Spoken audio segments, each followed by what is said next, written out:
Chapter 523. Maeve, gather Finn and the others and head to Chicago. I'll go check on Riverton. I have a feeling that Ajo and Karna have met. When it came to serious matters, Maeve was not ambiguous at all and immediately nodded. Wu-ming opened a portal and walked in.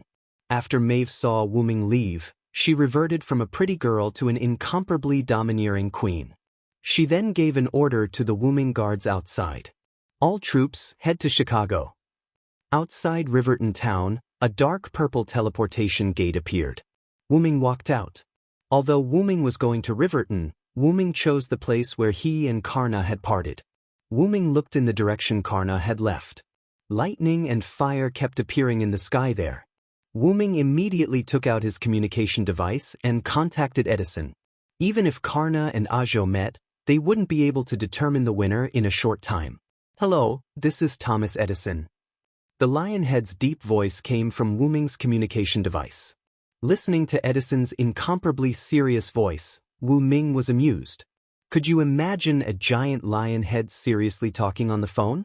I'm Siren, President Edison. Wu-ming then told Edison to attack this place. Wu-ming also told Edison that Karna was with him. Understood. I'll go to Riverton with Lady Helena immediately with the mechanical infantry, Edison said seriously. Edison said solemnly and then hung up the communication device. Wu-ming smiled helplessly and put the communication device away. Wu-ming didn't go back to Riverton. Instead, he ran toward Karna. East of Riverton, in the Missouri River Basin. At this moment, two godlike figures were fighting. Bush, bush, bush. Several bolts of lightning shot towards the running Karna from the top of a small hill. Bang bang! Karna swung his spear and deflected the lightning arrows. The falling bolts exploded on the ground, creating many craters. Then, Karna condensed mana on his spear and swept it toward the small hill in front of him. Crack! Boom! Like cutting vegetables, the small hill in front of Karna was cut in half and then exploded by the mana contained in it.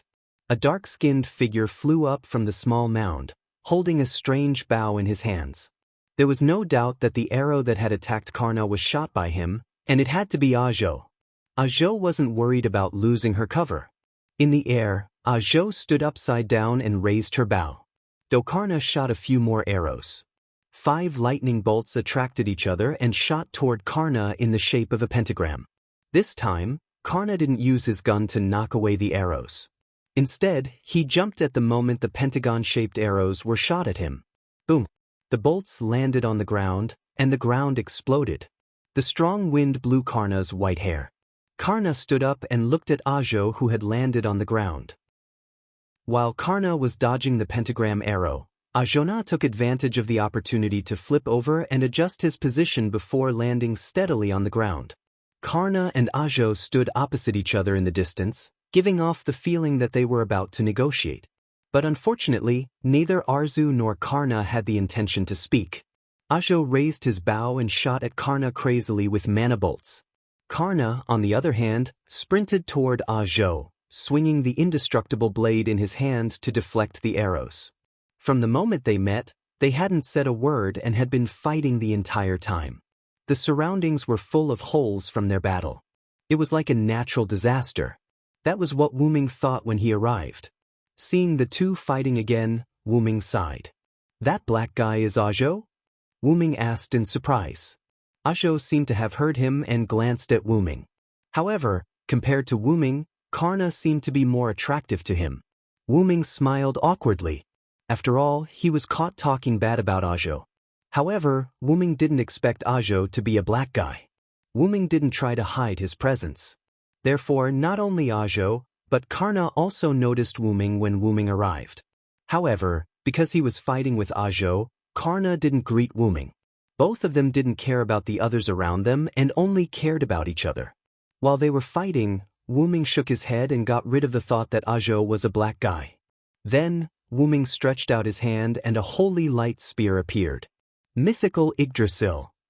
Whoosh! Along with the sound of a relic being released, Wu-ming threw out a small but bright light needle. Karna and Ajo, who were in the middle of their battle, naturally discovered the needle of light. Furthermore, they sensed a considerable threat from it and hurriedly retreated. Poof! The light needle disappeared as soon as it pierced the ground, leaving a small but bottomless hole and a sound when it pierced the ground. Wu-Ming learned this move from the Star Cup's consciousness. By condensing the Holy Spear, although the attack range was reduced, the power was increased. Otherwise, Karna and Ajo wouldn't have dodged in a hurry. Instead, they would have used their weapons to deflect Wu-Ming's light needle. However, the current result was what Wu-Ming wanted.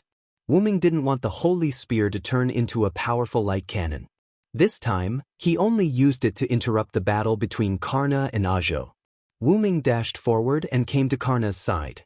Although Karna and Ajo had separated, their eyes were still fixed on each other. This made Wu-Ming wonder if there was some unspeakable gay relationship between the two of them. Can't we not fight?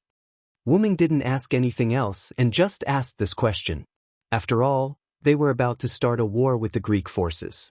It would be difficult for them to lose a top fighter like Karna. I'm afraid not. Ajo and I are mortal enemies. I don't want to fight, but it seems that Ajo wants to defeat me. I'm afraid I can't help you. After hearing Karna's words, Wu-Ming looked at Ajo. Wu-Ming saw that Ajo's eyes were filled with strong fighting spirit and an incomparably persistent desire. It was obvious that he wouldn't let Karna go. There were only two ways to deal with Ajo. The first was to let Karna and Ajo fight. After all, if Wu-Ming forcibly took Karna away, Ajo would definitely chase after him. Since Ajo could join the Celtic side because of Karna, it wasn't impossible for him to join the Greek side because of Karna. The Greek side would definitely warmly welcome a powerhouse who only wanted to fight Karna. While Wu-Ming was thinking, Ajo was already impatient. What? You want to fight 2 against 1? Even if that's the case, it doesn't matter. Fight me, Karna. Chapter 524. After Ajo finished speaking, she released her magic in a very imposing manner, causing the surrounding ground to crack. At this moment, Wu-Ming finally had a chance to size up Ajona. Although his skin was dark, it revealed an incomparably healthy luster. Dressed in blue and white Indian Brahmin aristocratic clothes, this dark young man was full of character. Plus, he had a cold expression on his face. Wu-Ming believed that ordinary girls in the modern world would definitely be smitten by Ajona. Wu-Ming looked at Karna as if he had suddenly realized something. Was it because Karna was fairer than Ajona that Ajona was so stubborn about fighting him? I feel like you're thinking about something very rude, Karna said indifferently without even looking at Wu-Ming. You're overthinking it, Wu-Ming replied awkwardly. Of course he was joking. Wu-Ming could understand why Ajona was pestering Karna. They were evenly matched, but because the opponent was in a difficult situation, Ajona, who had once sworn that he would not attack the opponent when the opponent was in a difficult situation, made his move. Even though Ajona's guidance was involved, in the end, Ajona still shot the arrow himself. That was the arrow that ended Karna's life, and also the arrow that would make Ajona suffer for the rest of his life. The hero Ajona had actually wanted to kill his archenemy in a murderous manner. That was too degrading.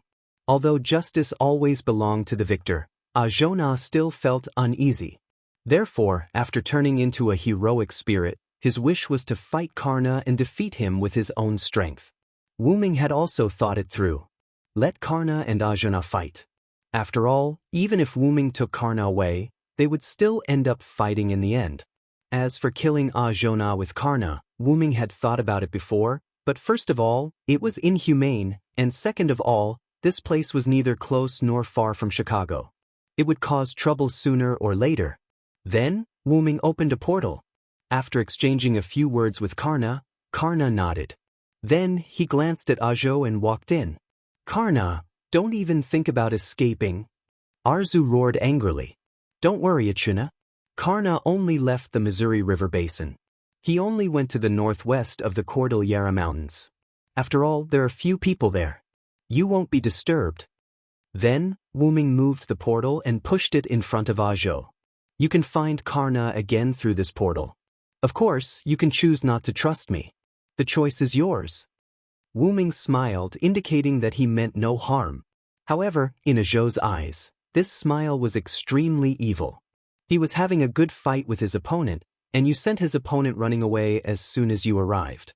Now you're even smiling. No matter how you look at it, it's a smile that's asking for a beating. Unfortunately, Wu Ming's charm wasn't as great as Karna's. Zhou merely looked at Wu Ming deeply and then entered the portal. Of course, Wu Ming wouldn't play any tricks. At this moment, Karna and Zhou were indeed in the northwest of the Cordillera Mountains. Then, Wu Ming took out his communication device and sent a message to Edison. Karna and Zhou are fighting to the death in the northwest of the Cordillera Mountains. You must avoid that place. Pass through Denver from the south and meet up with Chaldea's master in Riverton. After a while, Edison sent back a message. Putting away the communication device, Wu Ming took Karna's place and continued running toward Chicago. Let the two of them fight it out. By the time the victor is decided, Silent Wonder would have collected all 4 holy grails. The sun set in the west, and night gradually fell. Des Moines, a town on the Mississippi plains that was neither too far nor too close to Chicago. Because of the war, there weren't many people in the town. Also, because the sun had just set, there were only a few passers-by on the road. They all had bitter expressions and frowns. Some of the houses were damaged, and some were directly abandoned. No one cared about them. However, because this place was under the influence of Greece, it was relatively peaceful. Suddenly, a green figure flashed past like a shooting star. This made one of the passers-by wonder if he was hallucinating because of his long-term nervousness, or if he had run into a ghost. Although the sun had just set, it was still considered night. Not wanting to think about it anymore, the passers-by quickened his pace and left. In every abandoned house in Des Moines, a red-haired young man stood in a house without any light, looking out the window from time to time. This person was Rama. Following the appearance of a green figure, Achilles appeared in front of Rama. "How is it?" Rama asked. "I found out. Those people have all gathered in Chicago because of a big hole in their spaceship. They haven't moved yet," Achilles said, rather displeased. "Speaking of which, we should just attack them directly. Is there a need to be so cautious?" Even Spartacus, who had been trying to attack Rama for some unknown reason, was released by Rama for being a hindrance. Well, actually, Rama just let him go with the flow. It would be best if he could affect the Greek side. After what happened before, I understand that if I want to take back Xido, I won't be able to do it rashly. I might even be killed. Rama closed his eyes and explained to Achilles. This was also the reason why Rama asked Achilles to scout for information. But why didn't he go himself? Achilles was the fastest to run. "I deserve to die. However, I can't die. I can't let Xido suffer. I must take back Xido. Before that, I must not die." Rama clenched his fist tightly. The metal gauntlet on his arm made a creaking sound because of Rama's strength. It could be seen how turbulent Rama's heart was. "As expected, I still don't know anything about love. Can't we just fight our way through the enemy?" Achilles pouted and complained. Even so, Achilles still followed Rama's instructions to scout for information. Sharon had told him that Achilles must listen to Rama's instructions and not charge into the enemy's base alone. As a teacher, Sharon naturally had ways to make his disciple obedient. After all, this was the talent of a teacher. After that, Achilles could only grumble helplessly before following Rama over. If that's the case, then what should we do next? Achilles dug his ears and asked Rama. "Attack." Rama paused for a moment and said, "Huh." Achilles suspected that there was something wrong with his ears. Otherwise, there was something wrong with the young king in front of him. Achilles thought, "You must be kidding, brother." Chapter 525. Without paying attention to Achilles' expression, Rama explained the reason. "At present, there is no monkey army to help me. The only servants who can fight are you and me. Therefore, attacking is the most reliable method at present." Rama said sadly. When he thought that Xido might have been killed, Rama's heart was full of uneasiness. The young Rama still had the courage to be foolish. After Rama finished speaking, Achilles' forehead showed the word "the." "Isn't that the same as my previous proposal?"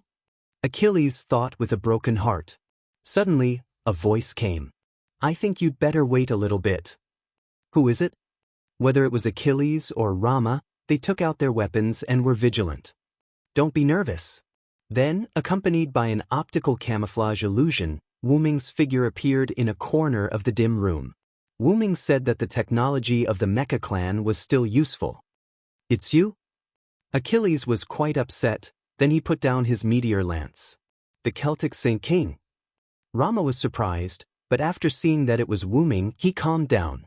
After knowing that Wu Ming was also a king, although it was a pirated version, Rama's impression of Wu Ming became very good.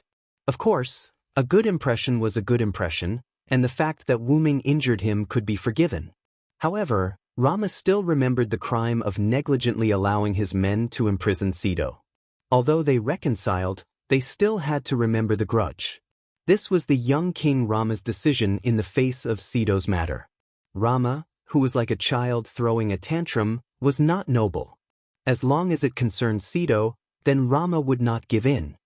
Why did you come here alone? Where is the master of Chaldea? After all, he was also Rama's savior, so Rama naturally cared about him. Don't worry, Edison has agreed to join forces with us. On the way back, we have joined forces with Karna to eliminate the Shutendaji who had gathered in Japan. Then, Wu Ming briefly explained to the two of them why Karna was a member of the United States, what they had been doing during this period of time, and their next plan. I didn't expect Lancer to join Edison's camp. Life is really unpredictable. Achilles sighed. In the previous memory, they were clearly teammates, but in the end, they became enemies again. But in any case, because of the alliance, they became teammates again. That person is a hero who gave alms. It's not strange for him to have such decisiveness, Rama said calmly. Although he and Karna did not come from the same story, Rama knew quite a bit about the hero who gave alms. But I didn't expect the heaven-bestowed hero Ajo to appear at this singularity. Rama shook his head. Because of Wu Ming's explanation, the two also knew that Ajona had been fighting Karna all this time. They both sighed with emotion. Not only did Rama temporarily lose a combat power, but he also sighed that these two old enemies who loved and hated each other could appear at this singularity at the same time. That's why this is the Holy Grail. Such a miracle can also happen. Achilles smiled softly, thinking about how he and Sensei appeared together. After hearing Achilles' words, Wu Ming smiled. Because of this, Rama, you can also meet Sido at this singularity, just like Karna and Ajo. These were all miracles brought about by the Holy Grail. Rama did not deny it at all and nodded seriously. Although I still can't meet Sido, as long as I know that she's still on this continent, I feel extremely at ease. Because Rama intervened in the Battle of the Monkeys and killed the enemy monkey, the dead monkey's wife put a curse on him. Even if you take back your wife, you can't really meet her. Because of this parting curse, Rama and Sido were separated again in the end, and it was a separation of life and death. This curse still accompanied the two. As long as they were too close to each other, one of them would gradually become weak, faint, and lose power until one of them left. Even if there's a curse, I will definitely find Sido. Rama said angrily. Even with such a curse, Rama still pursued Sido without hesitation, even if it meant death. If that's the case, then you should listen to me and wait for a while. During Wu Ming's explanation, he also told the two of them about the joint attack of the American forces, the lone follower forces, and the Celtic forces on the remaining two forces. If that's the case, I can wait. Anyway, I've been waiting for a day. Rama put away the eternal blade and sat cross-legged on the ground. Tisk, really, both of them are so difficult to understand. Achilles complained as he walked to another room. Wu Ming smiled helplessly, although he asked Romodi, "By the way, why didn't I see Spartacus?" Wu Ming found Rama and Achilles through mana perception, but Wu Ming didn't find Spartacus mana in the surroundings. Could it be that he was already killed? Wu Ming thought mischievously. That traitor, I have already banished him. Rama answered Wu Ming rather unhappily. Banished? Could it be that Spartacus was attracted by the king follower and attacked Rama, but was then driven away by Rama? Wu Ming looked at Rama's rather unhappy expression and thought that it must be so. Forget it, I'll go find him. I don't want him to ruin my plan. After that, Rama and Achilles continued to stay in Des Moines, while Wu Ming left and embarked on the path to find the traitor. Although Spartacus' dexterity was D, even so, he was much faster than ordinary people. Therefore, he must hurry up and find him, if he was discovered or even captured by the Greek forces. Although it wouldn't cause a big impact, he was afraid that he would be used against Wu Ming and the others. First of all, Wu Ming looked for traces of Spartacus near Chicago. Of course, Wu Ming activated the Triumph armor and the assassin mode, so it wasn't easy to find him. Then he found some traces of Spartacus. Could it be that he was really captured? Wu Ming said helplessly. At this time, Wu Ming suddenly found another mana, which was the mana of someone Wu Ming had seen before. Does this mean that he wants me to go there? Wu Ming felt that the other party didn't have the slightest trace of concealment. He speculated that the other party was trying to attract him. Not afraid that it was a trap, Wu Ming quietly moved toward that place. Chapter 526. In just a few seconds, Wu Ming came to a small high ground where a girl with beast ears holding a bow stood there. She seemed to be admiring the moon. After Wu Ming saw the girl with beast ears, he also let go of the unnecessary vigilance in his heart, lifted the magic version of optical camouflage, and slowly walked out of the shadows. Since it's you, I don't think this is a trap, Atlanta. After Wu Ming finished speaking, the girl with beast ears turned around. This person was the famous huntress of Greece, Atlanta. You really believe me? You know I'm a huntress, Saber. Without looking back, Atlanta just closed her eyes and said in a flat tone, Since you call me Saber, then you must have the memory of the battle of the 14 horsemen. I don't think you will repay kindness with ingratitude. Wu Ming chuckled. Indeed, the only saber that Wu Ming had ever served as was Sodric during the battle of the 14 horsemen, which also showed that Atlanta had that memory. And because Wu Ming freed black assassin Jack the Ripper, Atlanta owed Wu Ming a favor. It could be said that when the Argo encountered Wu Ming before, Atlanta pretended not to know Wu Ming and did not expose Wu Ming's information, which was considered as returning the favor. However, it did not mean that there was no friendship between the two after the favor was returned. And now, Atlanta contacted Wu Ming, which was the embodiment of this friendship. If you call me over like this, won't it attract Ison's attention? Although I don't know him, I don't think that guy is very generous. Wu Ming walked to Atlanta's side and looked at the moon side by side. Although Ison is indeed a useless guy, it is because of this that he will trust me completely and send me out to search the surroundings alone. However, it was also because Atlanta was suitable for investigation that Ison sent her here. So, in other words, Spartacus was really caught by you. Otherwise, why would he send Atlanta to scout for no reason? Wu Ming really didn't know Ison, but through historical records, in Wu Ming's opinion, with Ison's timid temperament, he should keep all his combat power by his side. Unless there was a special situation. And Wu Ming didn't think that Atlanta was sent by Ison. It was Demetrius who spoke to Ison, so Ison sent me out. Sure enough. Wu Ming nodded and then continued to ask. So, tell me the specific information about the Greek side. Immediately afterward, Atlanta briefly told Wu Ming about the servants on the Greek side. The leader of the Greek side, or rather, the person who obtained the Holy Grail, was Ison. Therefore, the search Argo was Ison's precious artifact. The other servants on the Greek side were Archer Atlanta, Caster Medea, Berserker Hercules, Lancer Hector, and the captive Archer Xido. That guy seemed to have told Ison that as long as he defeated the other forces and seized all 4 Holy Grails, he would be able to establish a country on this land that was separate from human history and would not be burned down by reason. Then, like a fanatic, Ison began to fight for hegemony, Atlanta said with a disdainful look on her face. He didn't know if she was mocking the Magic King or mocking Ison for believing the Magic King who had cheated him so easily. I really don't know what Ison is thinking. Back at the second singularity, he was already tricked by the Magus King. Even though it was with the help of Demetrius. Wu Ming didn't know about this, and Atlanta didn't care whether Ison was deceived or not, so they stopped talking about this topic. Well, I have understood the specific situation. So, why did you capture Xido?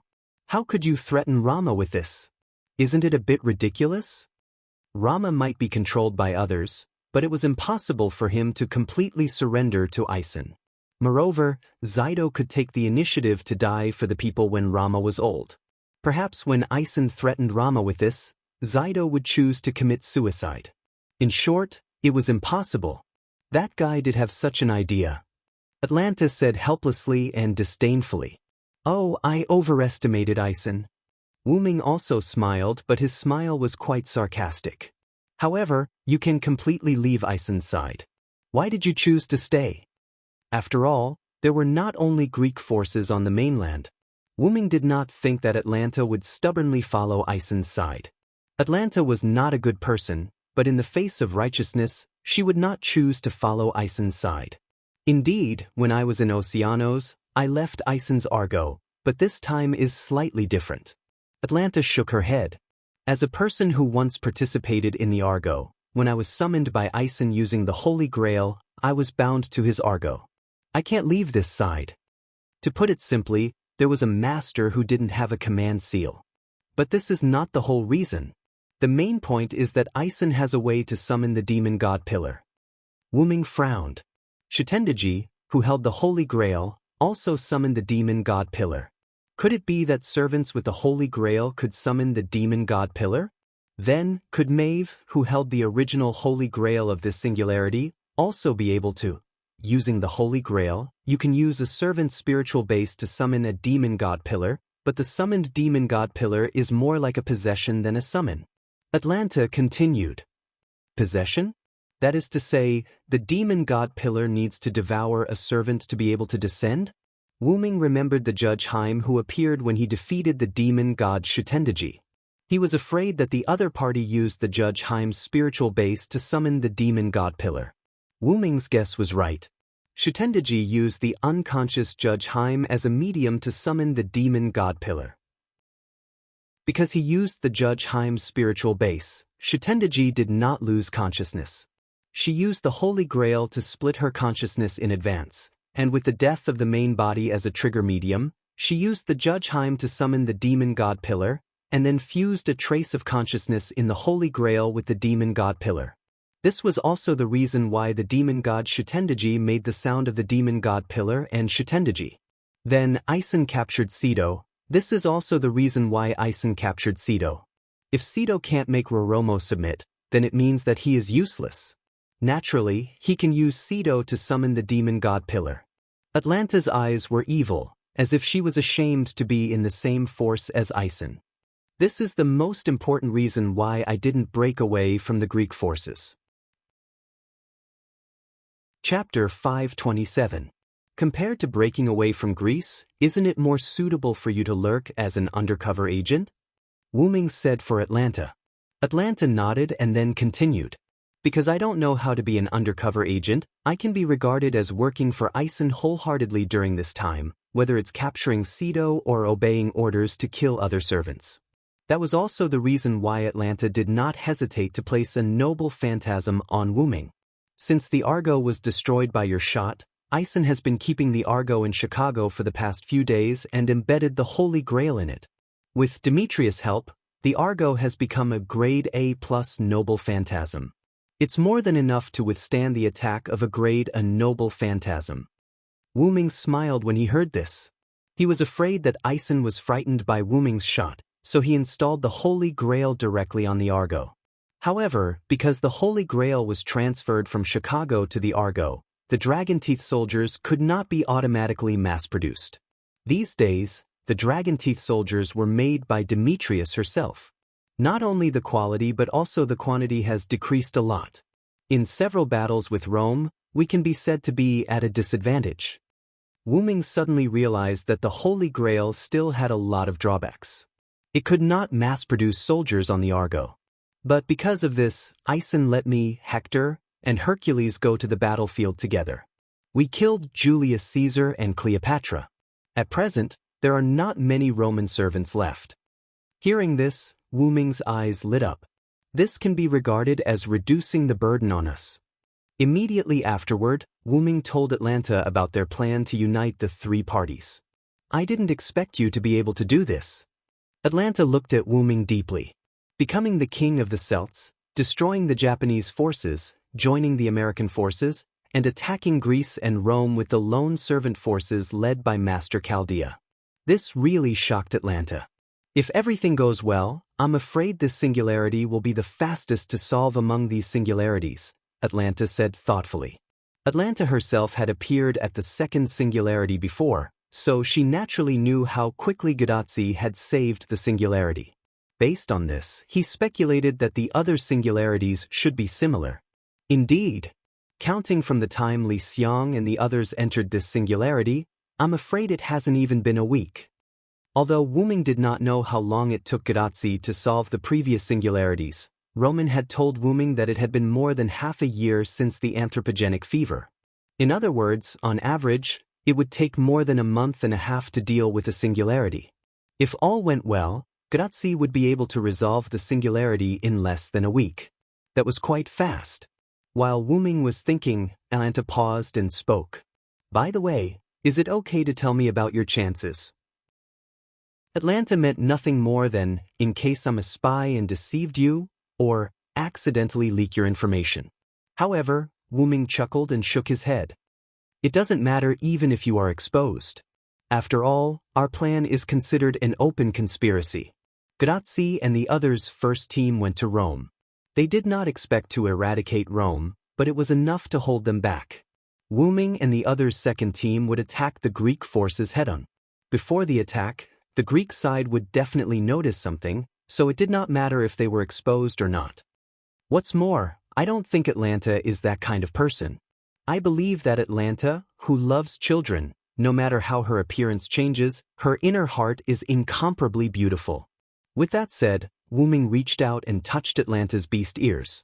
Because the distance was too close, Atlanta did not dodge and was caught by Wu Ming. Haha. Atlanta was shocked and quickly jumped away. What are you doing, you rude guy? Atlanta blushed, hugged her beast ears, and stammered. Sorry, I've been interested in your beast ears for a long time. It was just a spur of the moment. Wu Ming apologized with a smile, but the hand that was still floating in the air showed that Wu Ming was still thinking about the touch of Atlanta's beast ears. Atlanta blushed, gritted her teeth, and gripped the sky bow fiercely. Ahem, I have one more thing to ask of you. Wu Ming coughed and became serious. And it seemed that because Wu Ming had left a good impression on Atlanta, such a simple teasing was not enough to completely collapse the image built in Atlanta's heart. Atlanta touched the beast ears on her head, calmed her face, and nodded. But it was still very popular. Immediately afterward, Wu Ming made 2 runestones on the spot in front of Atlanta, but the runes on the runestones did not look like Lune runes. Immediately afterward, Wu Ming handed the 2 runestones to Atlanta. Hide these 2 runestones close to your body. Don't let Demetrius, the god magician, find them. After all, Kanagami magicians weren't the same as those weak magicians of modern times. Seeing Wu Ming's solemn face, she quickly took it and nodded solemnly. Then, because of the physical contact when she took the runestones, Atlanta blushed again. Even the night could not cover it. After all, there was moonlight, and with the pretentious, serious expression, Atlanta was very cute at the moment. However, Wu Ming also knew that it was business, so he did not tease Atlanta anymore. When Ison wants to use the Holy Grail to summon the demon god pillar, just pour your mana into these 2 runic stones. If possible, the closer you are to the Holy Grail, the better. Of course, I won't force you. Wu Ming instructed in a joking manner. I know. If there is nothing else, I will leave first. After Wu Ming nodded, Atlanta took 2 steps, but for some reason, she stopped again. By the way, Demetrius may have become the master of Spartacus. You know his noble phantasm. That self-explosion is not a joke. After all, Wu Ming and Atlanta both had memories of the battle between the 14 knights. Naturally, they remembered the power of Spartacus' noble phantasm during the battle between the 14 knights. Are you concerned about me? Why don't you let me touch your beast ears again? Wu Ming smiled mischievously.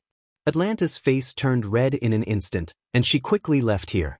After Atlanta left, Wu Ming's mischievous smile disappeared. Looking at the gradually rising moon, Wu Ming always felt uneasy. At this time, Wu-ming found that something was wrong. The sky is not normal. Chapter 528. People said that waiting was the longest, but it was not the case for the servants. After putting away the communication device with Edison, Wu-ming went to the window and looked at the moon. At that moment, the moon had reached the western sky. It should be 2 or 3 o'clock in the morning. Edison told me that they have met up with Tachika and the others and set off for Rome. Wu-ming said to the shadow behind him. Rama and Achilles came out from the shadow. Finally, it's going to start fighting. It's very uncomfortable to be here all the time. Achilles bit the bristlegrass that he found from God knows where. I'm just as upset as you are. As long as I think about fighting side by side with the Celtic servants, my heart is extremely irritated. Rama put one hand on the eternal blade on his waist, and the other hand clenched his fist. Wu-ming knew what Rama meant. The enemy who imprisoned his wife was now going to rescue his wife with the enemy. Rama's heart must be quite restless. After all, Rama and Wu-ming had reconciled, but he did not reconcile with the other Celtic servants. It could be said that if it were not for Wu-ming's repeated advice and a hint of pleading, Rama, the childish king, would definitely not agree. This time, I'm giving you face. Remember this, humph. Rama snorted and turned his head. I think you're doing this for the sake of saving your wife. Of course, that sentence could only be thought. Wu-ming did not dare to say it out loud. Otherwise, who knew what kind of trouble this young king would cause? So, when will the Celtic servants arrive here? Achilles asked. Wu-ming smiled slightly. They have arrived. The moon was covered by clouds, and the earth fell into darkness.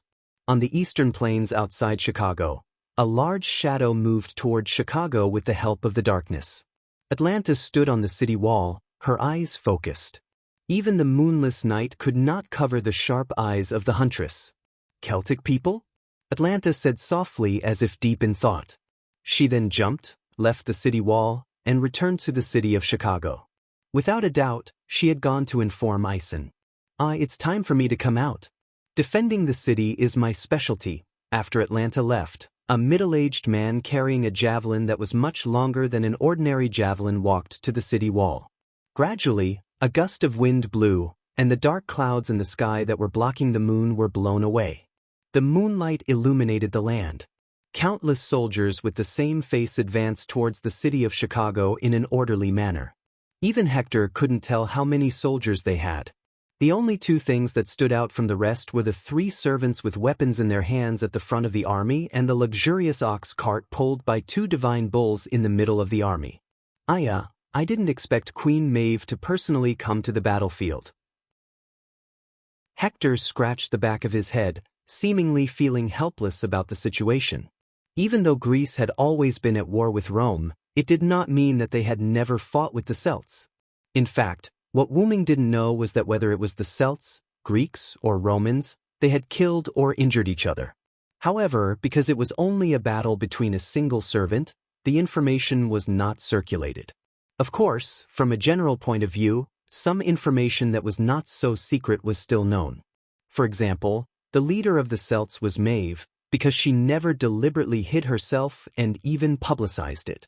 Therefore, Hector concluded that Maeve must be sitting in the luxurious ox cart. For a woman like Maeve who thought highly of herself, it was natural for her to do such a thing. Of course, Hector didn't know Wu-ming's information. Not to mention that Wu-ming was summoned less than a week ago, Maeve didn't deliberately publicize it. Of course, this was Wu-ming's idea. Then those 2 spearmen must be Celtic warriors. How valiant. They didn't let a single dragon fangs go and quickly ambushed here. I wouldn't do something like that. Hector smiled bitterly as he spoke faintly. Just like what Hector said, Greece's territory was full of dragon fang soldiers, and the Celts were able to sneak into Chicago in the middle of the night without being discovered. This was undoubtedly due to the help of the servants. I really hope it's as simple as defending the city. Uncle is very clumsy about other things. After sighing, Hector began to command the Dragonfang soldiers to prepare for the enemy's attack. Not far from Chicago, Finn waved his hand, and the entire army stopped in place as if they had received an order. This was the privilege of the Holy Grail's generals. Now, the enemy must have discovered us. The next command will be handed over to the Queen, Dilmund. Finn said lightly. Yes, my lord, I will go and greet the Queen. Dilmund bowed to Finn and then walked to the rear. Just as Dilmund said, he was ready to welcome the Queen's carriage. To be able to let the army arrive here without being discovered, your wisdom is really terrifying. Next, it's time to show my bravery. Fergus grinned. Finn had a good impression of this big guy. Well, after all, they were both Celts. Then I'll have to trouble the magic sword envoy to take the lead. In just a moment, the ox cart came from the center of the army to the front line. Ah, we're here already, Finn. Good job. A noblewoman's voice came from the carriage pulled by the divine ox. Our army has arrived in Chicago, and the enemy has discovered us. So, when will His Royal Highness the Holy King appear? Finn asked politely. Your Holy King is on the other side of the city. I can feel it. In the carriage, Maeve took off her white silk gloves and looked at the bright red dragon-like pattern on the back of her hand formed by 3 command seals and smiled. Then, let's have Fergus break the city gate. No problem, right? Maeve said to Fergus outside the carriage. Of course, no problem. How can a Celtic man say no? After saying that, Fergus walked forward with the magic sword spiral sword on his shoulder. After the Holy Grail's treatment, Fergus had completely recovered, and now he was full of energy. On the city wall, Hector looked at the man walking forward with the magic sword. He had already guessed what he was going to do. He's going to attack the city with a noble artifact. What a headache. Then, when Hector noticed that Fergus' noble artifact was getting brighter and the magic power was getting thicker, Hector retreated. Uncle, you can't stop it. This is already a noble artifact that's comparable to a city's noble artifact. Let's escape first. Then, a rainbow-colored light exploded after Hector left the city wall. Chapter 529. Alright, I feel like I'm full of energy today. I'm sure you'll be satisfied with this shot. Fergus raised his neon sword and laughed. One had to know that the A and plus in A plus were not eye-catching individually, but when they were combined, it was no joke. Then hurry up. If it wasn't for your relic, I would have asked you to leave earlier. Maeve's impatient voice came from the carriage. Naturally, by leaving the stage, he meant that he had died. Also, although I don't mind you taking advantage of me verbally, I would be happy to see little Sai kill you. Oh, my apologies, Your Majesty. Don't worry, I'm sure His Majesty will be satisfied with this shot. I hope so. Maeve's lazy voice sounded. The neon sword in Fergus's hand began to glow. Fergus stabbed the neon sword into the ground. Calidbalg. In an instant, a rainbow-colored light extended from the neon sword to the city walls of Chicago. Boom. In an instant, a rainbow light burst out of the ground and blasted the city walls of Chicago. Countless Dragonfang soldiers were directly destroyed and turned into dust. Those Dragonfang soldiers that were lucky enough not to be turned into dust were also scattered into small pieces of bone. This is truly spectacular. Fergus laughed heartily as he raised the rainbow sword. It had to be said that Fergus was really full of energy. After releasing the relic that doubled his power, he was still in high spirits. Finn and Dilmund watched this scene calmly. After all, this scene was nothing to them. Maeve, who was sitting in her beloved chariot, nodded in satisfaction. Then she gave an order. Everyone. At this moment, an irrational roar was heard. Asterisk, asterisk, asterisk, asterisk, asterisk, asterisk, asterisk, asterisk. On the west side of Chicago, which was the opposite side of Maeve's army, Wuming, Rama, and Achilles arrived. When the 3 of them arrived, they saw the explosion on the east side of Chicago. That's the demonic sword envoy's precious artifact, Rama said. The person who understands a person the best is not his friend, but his opponent. Back then, Rama had fought Fergus to the death for the sake of Cedo. Naturally, he knew about Fergus' noble artifact. That should be the case. Fergus' noble artifact was still vivid in Rama's mind. To be honest, I originally wanted to end that guy directly. At this moment, Wuming spoke. Both Rama and Achilles looked over. If there are no restrictions, he will do as he pleases. For a king, this kind of teammate is very annoying. Wu Ming smiled coldly. At this moment, Rama and Achilles finally felt the pressure brought about by Wu Ming. No matter how kind this guy was, he was still a berserker. No matter how close he was to the people, he was still a king. All in all, Wu Ming was not a kind man. He would not hesitate to do things that would bring him enough benefits. However, Wu Ming still had his own bottom line. As the origin dragon, Wu Ming would definitely become 10,000 times more noble than Gaia Aleya in the future. He was destined to never be the same as an ordinary person, which was why he treated everything with reason. That was why people often said that the heavens were heartless. Moreover, have you ever seen Wu Ming hesitate or worry when he killed someone? Although it was a pity, why would a human feel sad when he crushed an ant to death? That was the reality. Take Nizalik for example. The people in it were all demons. If it was not for Wu Ming deliberately suppressing them, they would have been destroyed. However, Wu Ming would still not do anything to them. Firstly, they were Wu Ming's subordinates. Wu Ming had mistakenly entered and became the supreme king. Therefore, he had to be responsible. Secondly, if there was good, there would be evil. Wu Ming would not purposely punish the evil. Cough cough. However, if they provoked Wu Ming would not mind getting rid of the weeds. Just like Darius who wanted to capture Mayu. Other than that, Wu Ming was more fond of humans. Because Wu Ming was just adopted by humans, he was a human for a period of time. Therefore, he was more fond of humans. Especially those who were considered good by Wu Ming. If he had the ability, Wu Ming would definitely help. Rick was a good example.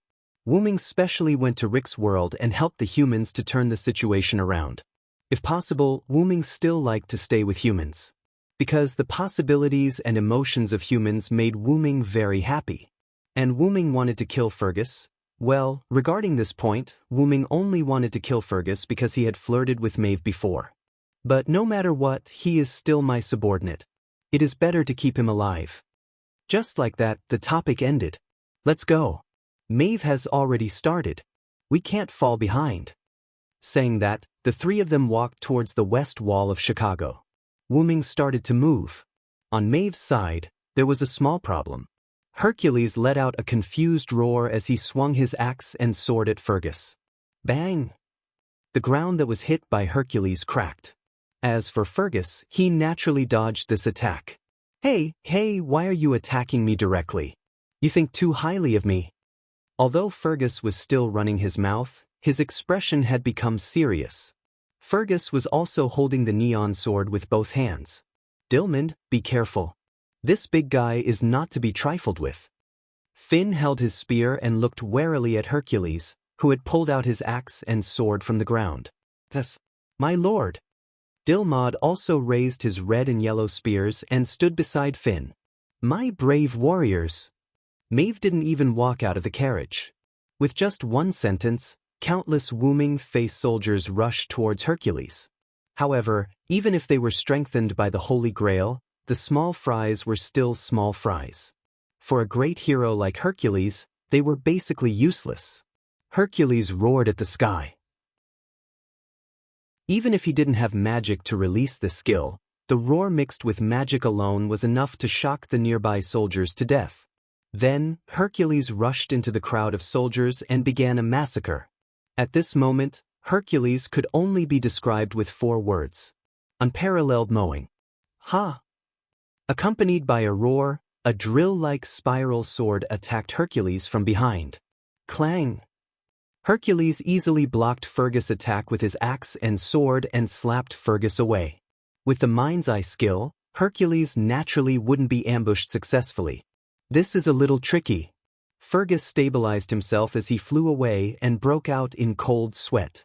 When Fergus was sent flying, Finn and Dilmond also rushed forward. With the two of them together and their flexibility as spearmen, they could slightly restrain Hercules. However, they still couldn't cause much damage to Hercules. Let's release the noble artifact again. With that, Fergus raised his magic sword. However, at this moment, a rather deranged voice was heard. Ah, oppressor! Oppressor! Chapter 5:30. In the west of Chicago, Because Maeve was attracting attention in the east of Chicago, Wooming's side was relatively smooth. Achilles stopped his chariot, and the 3 immortal horses that pulled the chariot snorted. On the city wall, there was no one. All of them were Dragon Fang soldiers. Now, these Dragon Fang soldiers had all fallen to the ground and turned into ashes. Even my chariot can't stop them. Sure enough, the small fries are not interesting. There was no doubt that these were all done by Achilles, who had just stopped the chariot. Besides, Achilles also descended as a rider. Achilles' chariot was still too strong for these Dragon Fang soldiers. Or rather, the Dragon Fang soldiers were too weak. What's more, these Dragon Fang soldiers were likely to be made by Demetrius, not the enhanced version of the Dragon Fang soldiers mass-produced by the Holy Grail. Immediately afterward, Wooming and Rama got off the chariot. The two finally experienced the thrill of racing an ancient chariot. At this time, an arrow-emitting turquoise magic power shot over. Bang dash! Rama held the indestructible blade and deflected the arrow with A-level strength. The 3 of them looked at the roof of the house not far away, and Atalanta was aiming her bow here. That is, big sister? Achilles' expression darkened. After all, when he was in the 14th rider, he had a good relationship with Atalanta, and Achilles didn't really want to attack Atalanta. Oh really, why are there so many people tonight? I don't have the energy to entertain you all. A voice that was more boring than Roman came. Hector, carrying his long javelin, appeared from the shadows of the city. Hector. This was Achilles' second surprise after Atalanta. He didn't expect it to be someone related to him. In the famous Trojan War, Hector's defense was invincible, and the enemy was defeated. The Trojan side was not far from victory. After that, Achilles went to the battlefield to fight Hector one-on-one. Although Hector broke his immortality, Hector still lost. As a result, the Trojan side gradually lost. It could be said that if there was no Achilles, Hector would not die, and he would not fall into the Trojan horse trap, and the Trojan side would probably win. But there were no ifs, and now, the 2 old rivals of the Trojan War were reunited here. Isn't this Achilles? I didn't think that we would become enemies again. Sure enough, the Holy Grail is really a magical thing. Hector didn't think that he would be able to see Achilles, and he was also shocked. I'll deal with this guy. Achilles said to Wooming and Rama riding on his meteor chariot. Said chariot, but said chariot, said chariot, said chariot, said chariot, said chariot, said chariot, said chariot, he said chariot, and said he said,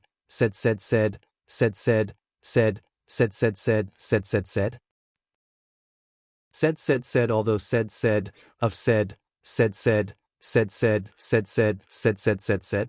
Although Hector did not think that Atalanta could defeat the remaining 2 servants, he did not think that she would be able to defeat them.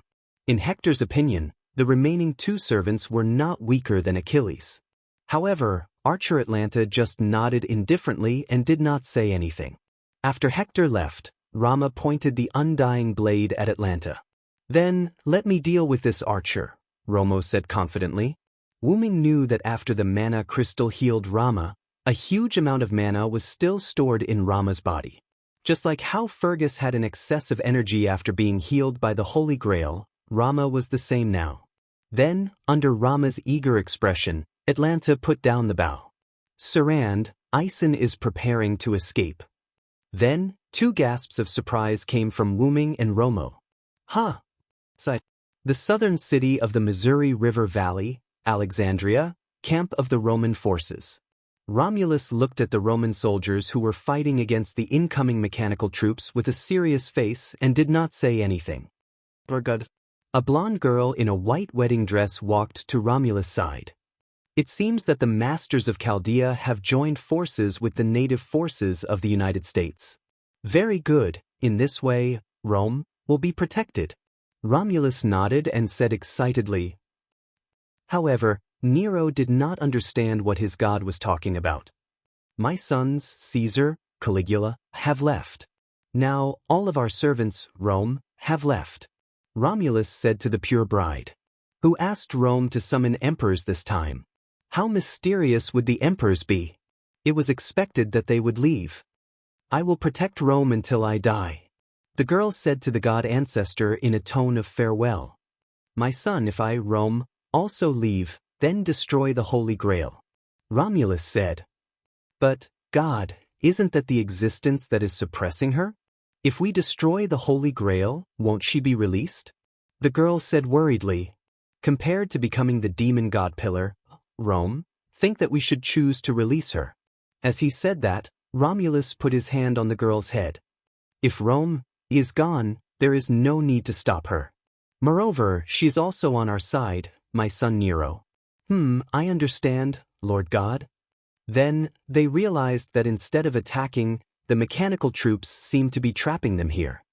It seems that something we don't know has happened, my son.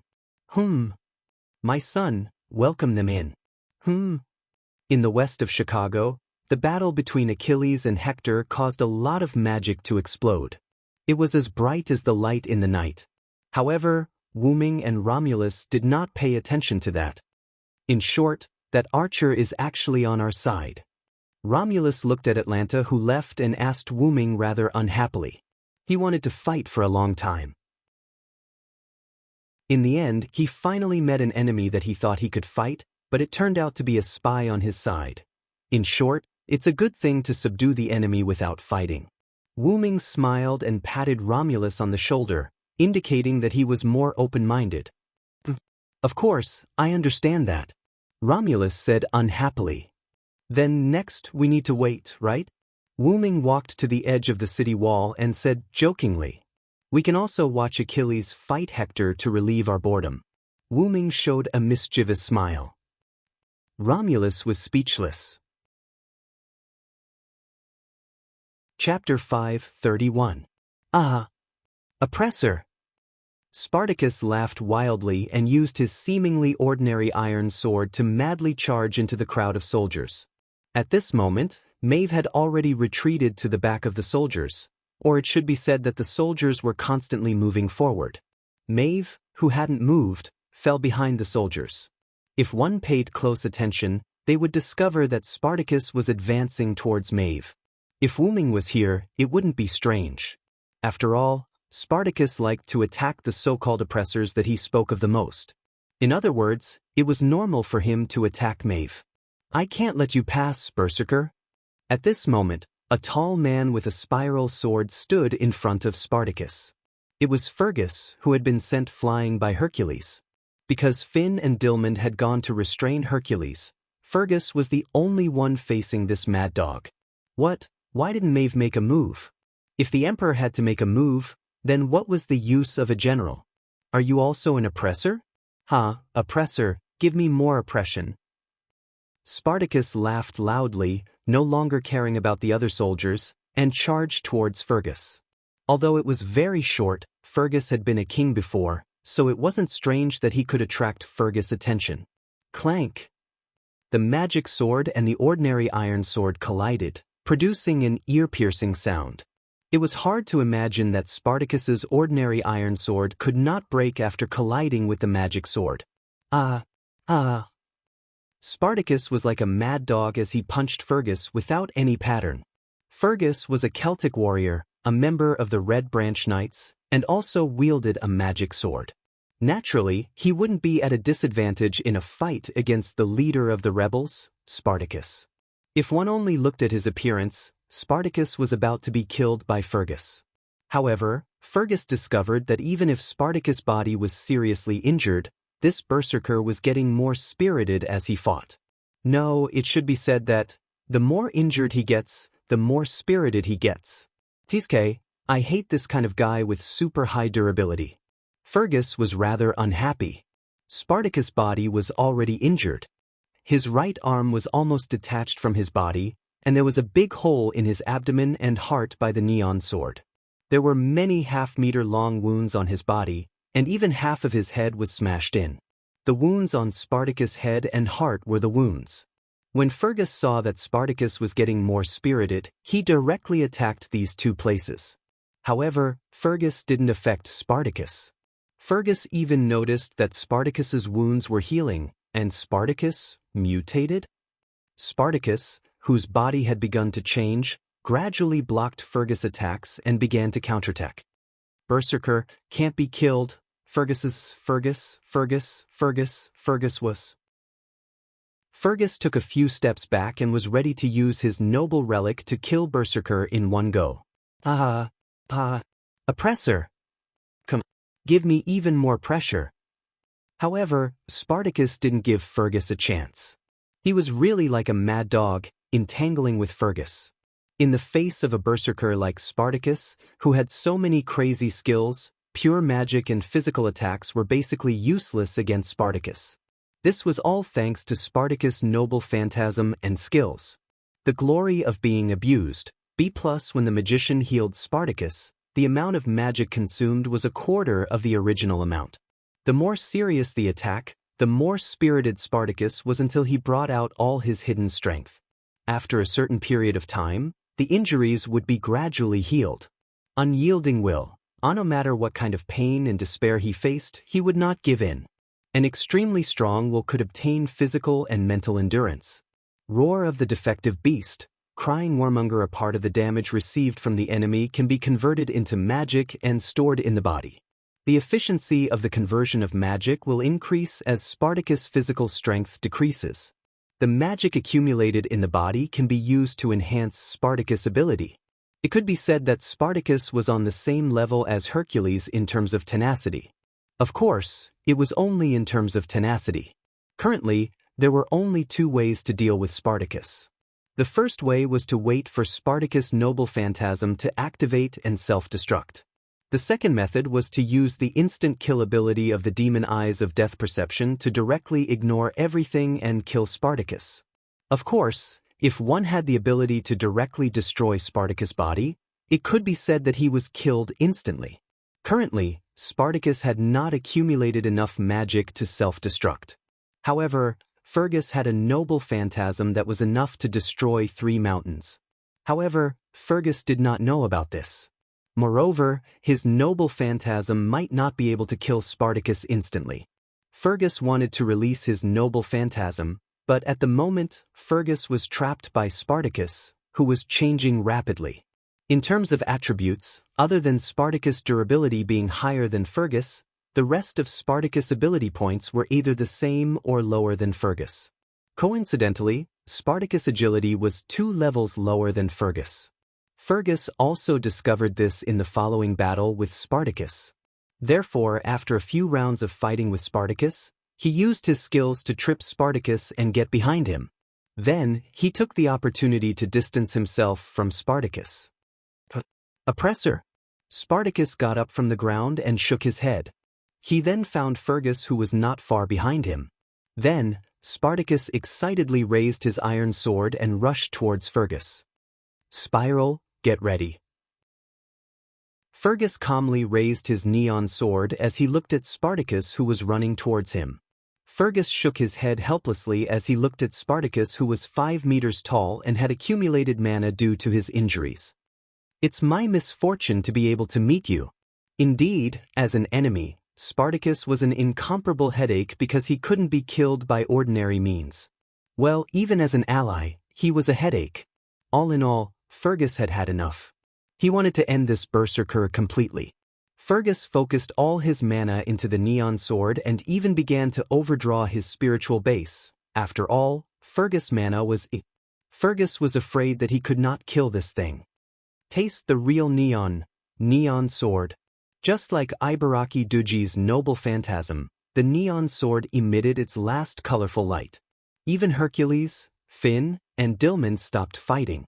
Maeve, who was at the back of the army, did the same.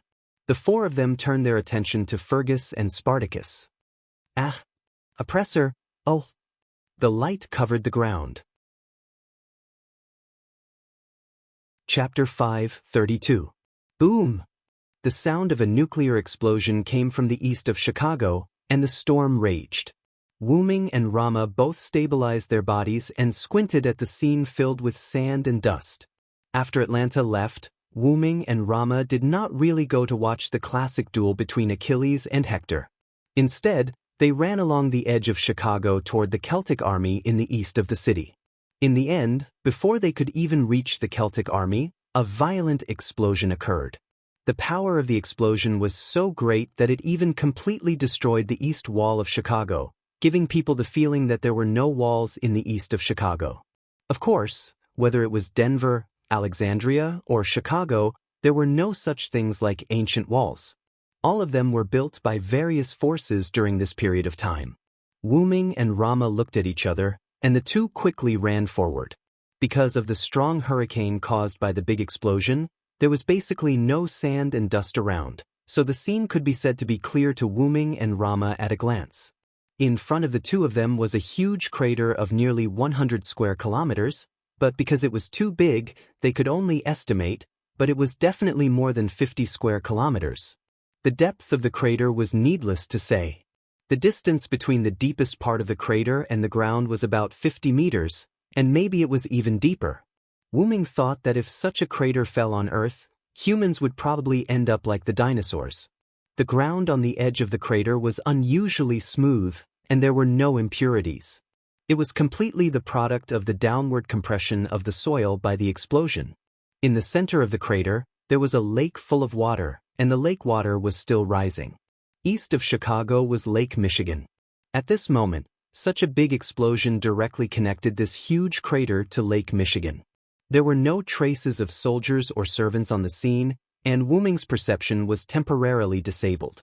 There was no doubt that the army brought by Maeve was directly blown into ashes by the explosion. As for the servants who were fighting here, they were probably in danger. Wu Ming frowned. He was a little worried about Maeve. Even if the servants were killed, they would just retreat to the martyr's palace. However, Wu Ming was still worried. Because the air here was full of chaotic magic, Wu Ming's perception was also disturbed by these chaotic magic. It was not that he could not perceive anything, but the difficulty of perception was greatly increased. This terrible explosion, which powerful servant's noble phantasm is it? Rama said with lingering fear. Even he did not have the confidence to say that he could survive the explosion that covered an area of nearly 100 square kilometers. After all, a servant was much stronger than an ordinary person, but without a defensive noble phantasm or skills, they would also directly leave. If he did not have the golden armor, he would have to use of his noble phantasm, to survive. Of course, if Rama released his noble phantasm, he would be able to survive. Even if he did not die, he would be dead at least, he would be dead. All in all, if that was really the case, Rama would definitely not feel good. After Rama finished speaking, Wu Ming sighed. I'm afraid that except for Maeve, all the servants present have left. After all, this explosion was in the Celtic army. Not to mention that the army was completely wiped out, Wu Ming still could not find any servants. As for why Wu Ming knew that Maeve was fine, it was because Wu Ming was worried about her. Wu Ming's master was Maeve, so naturally, there was a contractual connection between them. Wu Ming naturally knew whether Maeve had left or not. Previously, by relying on this connection, Wu Ming knew that Maeve had come to Chicago. Suddenly Rama said, "What is that?" Rama pointed to the lake below the giant pit that was still rising. Wu Ming followed Rama's gaze. In the middle of the lake, a large rock that was emitting red light floated up. However, Wu Ming always felt that the stone with red light was so familiar. Oh my God, that was not a stone with red light. It was clearly Hercules who was activating the 12 trials, God Hand. It was said that Spartacus was difficult to deal with, but compared to Hercules, it was simply insignificant. Hercules's 12 trials, God Hand, could be said to be a real resurrection. Even if his head was chopped off or his whole body was crushed, as long as the noble phantasm was activated, Hercules's whole body would be like steel that was just out of the furnace, emitting red light and began to reconstruct his body. Not to mention, it would also increase the resistance of the cause of death. Hercules was the real difficult to deal with. Wu Ming fought for a whole day to retrieve Hercules's Berserker class card. In Winterwood City, the new Seven Knights and the Dark King Arthur had to work together to kill Hercules. From this, one could see how tenacious Hercules was. Fortunately, Hercules was a berserker. Otherwise, if Hercules knew how to use his brain, it would be a disaster. In an instant, Wu Ming flew up and rushed to Hercules, who was still recovering his body. Rama did not stop Wu Ming. In Rama's opinion, facing an enemy, one should be ruthless, not to mention that this was a servant from Greece. However, this would disappoint Rama. Wu Ming would not waste his effort to kill Hercules. Not to mention how difficult it was to kill him. Moreover, now was not the time to waste on him. The reason why Wu Ming rushed to Hercules was to trap him. Wu Ming arrived above Hercules. Along with the crisp sound of chains, several pseudo-heavenly locks were taken out by Wu Ming and tied to Hercules. Heavenly locks targeted servants with divinity, and Hercules's divinity was as high as a class. However, Wu Ming was very clear about one thing. Even if heavenly locks could only trap Hercules for a short time, heavenly locks were only able to suppress Hercules. The stronger the divinity, the tighter the heavenly locks would be. However, Hercules's strength was as high as A+. In Wu Ming's opinion, Hercules was fully capable of breaking the heavenly locks. In that case, let alone these pseudo-heavenly locks. However, Wu Ming was only holding on to the idea of stalling for time. Subsequently, Wu Ming took out a lot of pseudo-heavenly locks that were stored in his noble phantasm. He only left one pseudo-heavenly lock and tied the rest to Hercules. In this case, it would take a long time to use only his strength. Wu Ming looked at the chain mummy in front of him and nodded as if he was very satisfied with his work of art. Subsequently, Wu Ming buried Hercules in the huge pit, which could be said to be the bottom of the lake. After that, Wu Ming and Rama looked for Maeve. Well, first of all, they had to ignore Rama's gaze. Chapter 5:33. Wu Ming searched along the edge of the crater and soon found Maeve. After all, Wu Ming could feel from the contract that Maeve was not hurt at all. That meant that she was not in the range of the explosion just now. At the very least, she was not hurt. Naturally, she was outside the crater. With Wu Ming and Rama's acceleration, it was easy for them to go from the edge of the crater to the other side. It only took them a few minutes. At that moment, the celestial bull that was pulling Maeve's carriage had fallen to the ground. It seemed that it was affected by the explosion. The carriage that was originally gorgeous and dignified had become a little tattered. However, at least it did not seem to be damaged internally. Rama came to the front of the celestial bull and squatted down to check on the two celestial bulls. Wu Ming was slightly stunned when he saw that. Then, he recalled something. It seemed like Rama was quite a caring big boy. At that moment, Maeve suddenly flew out of the carriage. That's right. She flew out and landed in Wu Ming's arms. Wu Ming wondered how Maeve could fly into Wu Ming's arms in a straight line. Wouldn't you fall because of gravity? Newton was about to cry. In short, Wu Ming hugged Maeve, who was flying toward him. "Little Sai, you're finally here. You almost couldn't see me." Maeve looked at Wu Ming pitifully. Of course, if Maeve changed her smile into a cry, the effect would be better. "This must be your wife, Cylinder. I'm really envious." Romo stood up and looked at the couple who were hugging each other lovingly. He was filled with emotion. Rama was naturally envious of the couple who could be together. It was unlike him and Sito, who could not see each other because of the curse. However, Wu Ming was very helpless. How could you tell that this was a loving hug? It was obviously my Fu who suddenly flew out, and I subconsciously hugged her, okay? However, since he had accepted Maeve, a hug was nothing. Asterisk cough cough asterisk. Speaking of which, Maeve, what's going on here? Wu Ming asked. On the other hand, Rama was all ears. After all, such a huge explosion was very attractive. This is what happened. Maeve began to tell the story. After Fergus broke the city gate, Hector left while Hercules appeared. Finn and Dilmaud held Hercules back. However, Spartacus appeared and Fergus and Spartacus went against each other. Maeve, of course, was to watch the battle. Following that, there was no progress in the battle between Hercules, Finn, and Dilmaud. It was just a back-and-forth exchange of blows. Although Finn and Dilmaud couldn't defeat Hercules in a one-on-one fight, the two of them were able to fight Hercules to a draw for the time being. As for the battle between Fergus and Spartacus, it was a one-sided battle. Wu Ming felt that something was wrong. He knew the effect of Spartacus' noble phantasm. Soon after, Fergus saw that Spartacus was getting more and more spirited as he fought. Spartacus had transformed into a 5-meter-tall monster. Moreover, he was still transforming into a monster. Fergus decided to activate his relic immediately. Then, Spartacus exploded. Wu Ming shook his head bitterly. As expected, nothing good ever came out of this guy's capture. Rama tilted his head awkwardly. It was his fault. However, the young Rama king would never admit his mistake. Asterisk cough cough asterisk, as Maeve was the furthest away and had the protection of the ox cart, she was not hurt. However, the two divine bulls were in trouble. These two divine bulls were not Achilles' immortal horses. Now, all their bones were broken and they were about to leave the stage. Fortunately, it was a noble phantasm, so they did not have to worry too much about it. After Wu Ming and Rama arrived, Maeve removed the noble phantasm. The divine bulls and the ox cart turned into mana particles and disappeared. Is Berserker's noble phantasm that powerful? Rama asked.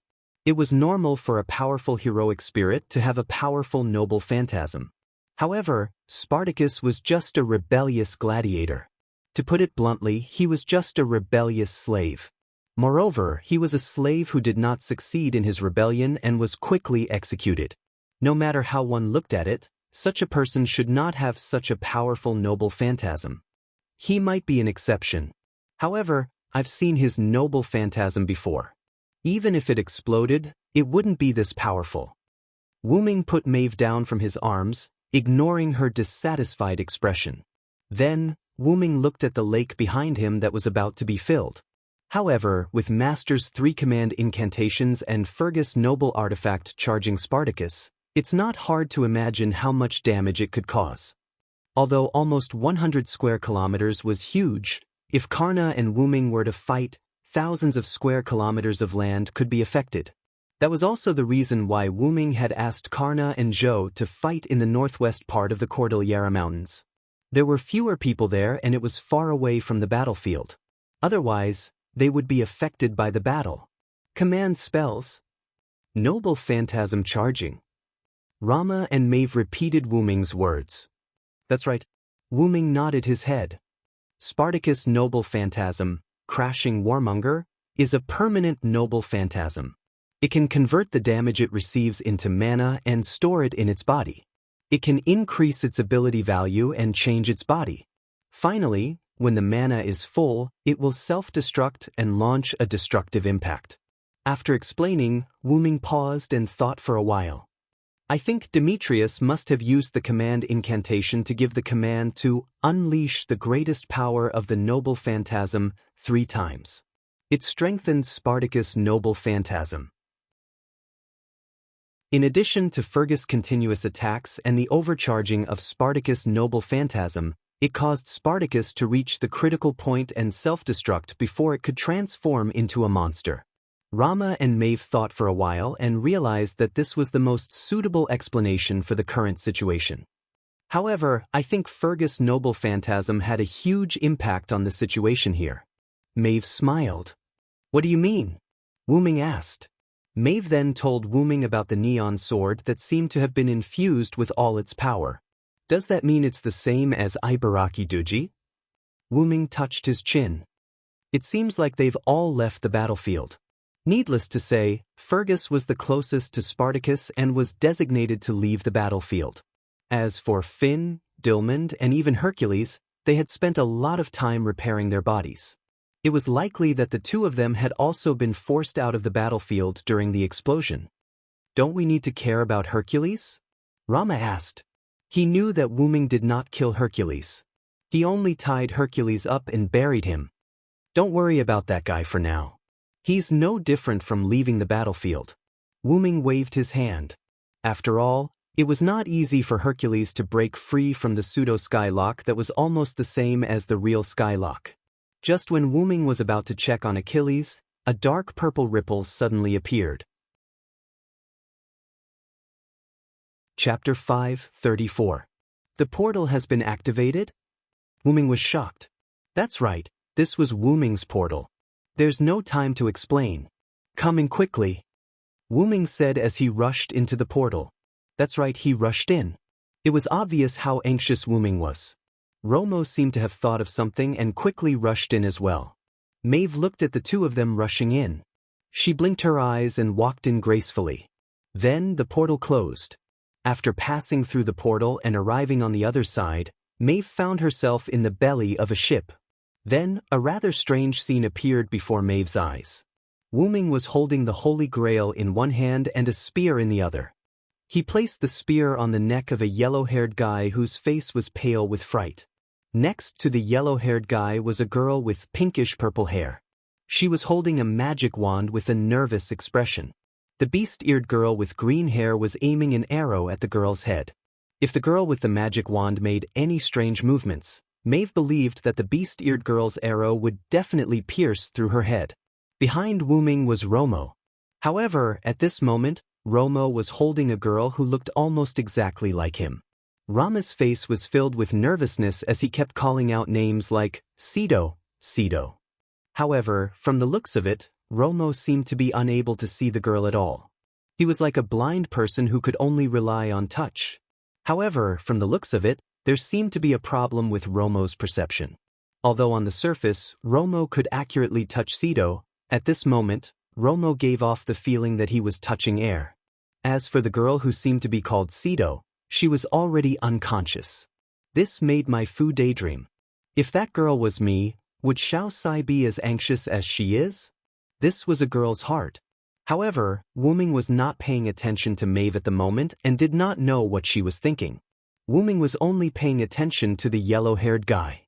In any case, you're someone who entered the martyr's palace. Can't you have a little backbone? With that, Wu Ming rubbed the tip of his spear on Aisen's neck. However, Wu Ming's result was Aisen's howl. Squeak, squeak. Aisen's face turned pale and his hands were still trembling.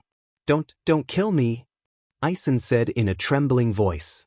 Looking at Aisen in such a state, Medea or Lily looked at Aisen with worry and disappointment. Sir Aisen, after seeing such a traitoress which, Wu Ming finally understood why Medea, who was abandoned by Aisen, would choose to follow him again. Because Medea was in the form of a girl's dream of a girl. Wu Ming shook his head. A guy like that was not worth his time. However, Wu Ming still did not lower the tip of his spear from Aisen's neck. Then, Wu Ming turned to look at Rama. Rama, can't you sense Cedo? Wu Ming frowned. Although he had learned about the so-called curse from Rama, he did not expect the curse to be so powerful. Now, not to mention not being able to see, even the contact between the two of them, and even their own perception, had become erroneous. This curse of never being together was not just for show. He did not know how a female monkey could place such a curse on Rama and Cedo. That's right. Even if Cedo and I were to hug each other, we would not be able to see or sense each other. Rama no longer referred to himself as you. At this moment, Rama was like a person who was chasing after hope. In the end, he realized that the hope was despair. Once Cedo and I get too close, one of our powers and presence will gradually fade until they leave. Tears rolled down Rama's cheeks. As for which party would disappear, there was no doubt that it would be the weaker party. Wu Ming recalled the scene when he came back through the portal released by Atlanta. At that time, Cedo was not restrained by any chains. However, there was no guarantee that Medea's magic did not restrict her. However, even so, Cedo could not stand up at that time as if she was severely injured. At that time, Wu Ming sensed that Cedo's magic power was insufficient, or rather, it was severely lacking. At this moment, looking at the many injuries on Cedo's body, as well as the faintly discernible signs of his spirit base disappearing, how could Wu Ming not know what was going on? From being imprisoned on Alcatraz Island to this Argo, until now, Cedo had been in a state of abuse. That we did not do anything to Miss Cedo. Please believe us. Lord Aisen only wanted to use Miss Cedo as a hostage, Medea said weakly. If that was the case, the injuries on Cedo's body were caused before he was captured on Argo. It was not unreasonable. It was common for the Celts to beat people half to death when they captured them, and they did not have the habit of healing their captives. In other words, Beowulf did not know how to heal at all, and he did not realize that he should heal Cedo. In short, that guy was dead. Let's not care about him. Then, Wu Ming felt that something was wrong. Medea was the disciple of the goddess of magic, Hecate. She had many healing methods, so why didn't she heal Cedo? However, Medea seemed to have seen through Wu Ming's question and answered it in advance. Miss Cedo has always refused me to heal her, and she said something like, even if I die, I don't want to be a burden to Lord Rama. As if recalling the scene when Cedo said those words, Medea was a little depressed. She also wanted to sacrifice herself for the people she loved like Cedo did, but while Medea was distracted, Wu Ming frowned in distress. However, he began to laugh bitterly in his heart. So, if the other party did not want to heal, wouldn't you forcefully heal her? How gentle are you? However, if I didn't see wrongly, Aisen wanted to use Cedo and the Holy Grail to summon the demon god Pillar. Wu Ming narrowed his eyes and looked at Aisen, who was so frightened that he could not speak. When Wu Ming said those words, Rama instantly raised his head with anger in his eyes. Rama was slower than Wu Ming by a bit. When he arrived, Wu Ming had already seized the Holy Grail and restrained Aisen and Medea with Atlanta. It was also Rama's arrival that caused the extremely weak Cedo to fall into a coma. Following Wu Ming's instructions, Rama stumbled and found Cedo through Cedo's position that was left in his eyes. However, it did not work. Rama could not see Cedo at all, nor could he touch Cedo. However, he did not give up and kept calling out Cedo's name. How could a man who loved his wife not be enraged when he found out that his wife had almost been used as a sacrifice? Bang! Chapter 5:35. Bang! Wu Ming moved his spear away from Aisen's neck and blocked Rama's indestructible blade. Under the blade of the indestructible blade was Aisen, who was paralyzed on the ground. However, Demetrius, who made a little movement, was stopped by Atlanta's arrows. Calm down, Rama. Wu Ming tried to persuade Rama gently. You want me to calm down? The guy who almost turned Cedo into a demon god Pillar is right in front of me. How can I calm down? Rama's eyes were burning with flames as he stared at Aisen fiercely, as if he wanted to eat Aisen alive. We are friends, right? If so, listen to my advice. Aisen is still useful, so don't kill him for the time being. Otherwise, Wu Ming, who had already snatched the Greek Holy Grail, would have already made his move. Rama looked at Wu Ming and nodded. He then continued to stare at Aisen fiercely. Maeve, please do me a favor. Wu Ming waved at Maeve, who looked like she was watching a family drama. Yes. Maeve smiled and came to Wu Ming's side. After that, Wu Ming took out a lot of healing potions from his precious artifact space. He then opened the teleportation door and let Maeve bring Cedo away for the time being. After all, if Cedo stayed with Rama any longer, he would disappear soon. After Wu Ming told Maeve about various things, Maeve carried Cedo into the teleportation door. Thank you very much, Holy King. No, surrender. Rama said sincerely to Wu Ming. It was an eye-opener for Wu Ming to be able to make the proud and arrogant Rama, who often threw tantrums, apologize so sincerely. Since you are able to call me by my name, it means that we are friends, right? As he spoke, Wu Ming placed the Holy Grail into the golden ripple under Aisen's gaze. He then extended his hand to Rama. Although Wu Ming treated Rama as a friend when Reeve shook hands with Rama, he did not expect that. Yes, that's right, my friend. Then, Rama and Wu Ming held each other's hands tightly. Then, don't attack Aisen for the time being, all right? Wu Ming glanced at Aisen, causing Aisen to shuffle backwards in fright. After all, Aisen was currently sitting on the ground. Sure. After all, this person had saved his wife, Sidwa. Moreover, this person was also his friend. Thus, Rama would naturally listen to him. As Rama spoke, he glared at Aisen and no longer looked at him.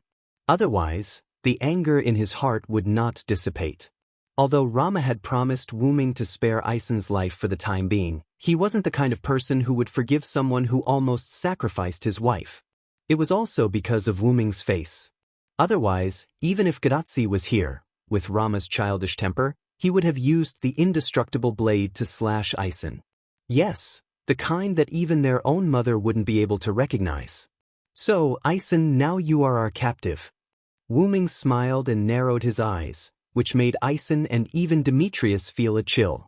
In the sky, the Argo was moving towards Alexandria. On the Argo, Ison was controlling the Argo alone at the helm. If one didn't look at Ison's livid face and Atlanta behind him, who was holding the heavenly bow and staring at Ison as if he was her prey, then Ison's situation was not that bad. Demetrius, who was originally following Ison, was at the bow with Wu Ming and Rama, explaining the current situation of the Greek side. In short, after sending out Hercules, Hector, and the captive Spartacus, we only have Ison, Atlanta, and me left. Wu Ming did not look at Demetrius. He just looked ahead as if he was experiencing the feeling of flying in a boat. As for Rama, he sat cross-legged alone on the deck behind Wu Ming and Demetrius with his eyes closed, as if everything had nothing to do with him until they reached their destination, Alexandria. This was Wu Ming's purpose. Through Ison, he drove the Argo to Grazi and others' gathering place, Alexandria. At this moment, only Rome was left on this continent, and it was now being restrained by Grazi and others. This time, the battle against Greece was also messed up because of Spartacus' self-destruction. Although Finn, Dilmund, and Fergus had all left the stage, Silent Noise had taken the opportunity to imprison Hercules. She had also captured Ison and Demetrius, so overall, it was still a good outcome. As for Achilles and Hector, Wu Ming did not disturb them, just like he did not disturb Karna and Ajo. Now, as long as he got the Holy Grail of Rome, this singularity would be over. With that in mind, Wu Ming let out a long sigh as he looked at the clouds in the sky. At this moment, because Wu Ming and Rama did not reply, Demetrius waited there. Because waiting was boring, Demetrius would look at Ison from time to time, but every time, she would turn her head away in an instant. She was very nervous. She should be afraid of being misunderstood by Wu Ming and Rama. However, how could Wu Ming and Rama not notice it? Ahem. I already know the specific situation. Wu Ming clenched his fist and put it on his mouth and coughed. This scared little Medea so much that she trembled and almost cried. Don't worry, I won't do anything to Ison. Wu Ming shook his head helplessly, trying to calm Demetrius down. But you cast such a vicious curse on Sir Ison? As she spoke, Demetrius looked like she was about to cry. Isn't it obvious? Wu Ming said with a bitter smile. I don't believe that Ison will be obedient. After all, he's a hero who can leave his name in the martyr's palace. Although Ison was weak, at least he was invincible when it came to piloting a ship.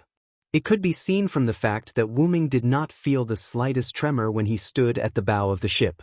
Moreover, the existence that could be chosen by the two great restraints and dragged into the martyr's palace, regardless of whether it was a hero or an anti-hero, would definitely not be the same as ordinary people. Wu Ming could not be sure if Ison would betray him or do something else when Wu Ming and the others attacked Rome. Therefore, Wu Ming planted a lot of complicated rune tactics in Ison's body. Then, he told Demetrius and Ison that as long as Wu Ming willed it, Ison would experience what it meant to be in a living hell. Because what he said was true, Ison and Demetrius believed him. Moreover, when Wu Ming planted those complicated rune tactics, Demetrius was beside him. No matter how much Ison cried and howled, Ison, who was being held down by Rama, had his body implanted with those tactics in front of Demetrius, who was being watched by Atlanta. However, Wu Ming did not know anything about curses, nor did he study them. So, what he said was a complete lie. However, no matter who saw those extremely complicated and mysterious rune tactics, they would not doubt Wu Ming's words. In the eyes of others, it was an extremely vicious curse. As long as you are obedient, nothing will happen. Wu Ming looked at Demetrius with a smile. Demetrius could only nod helplessly.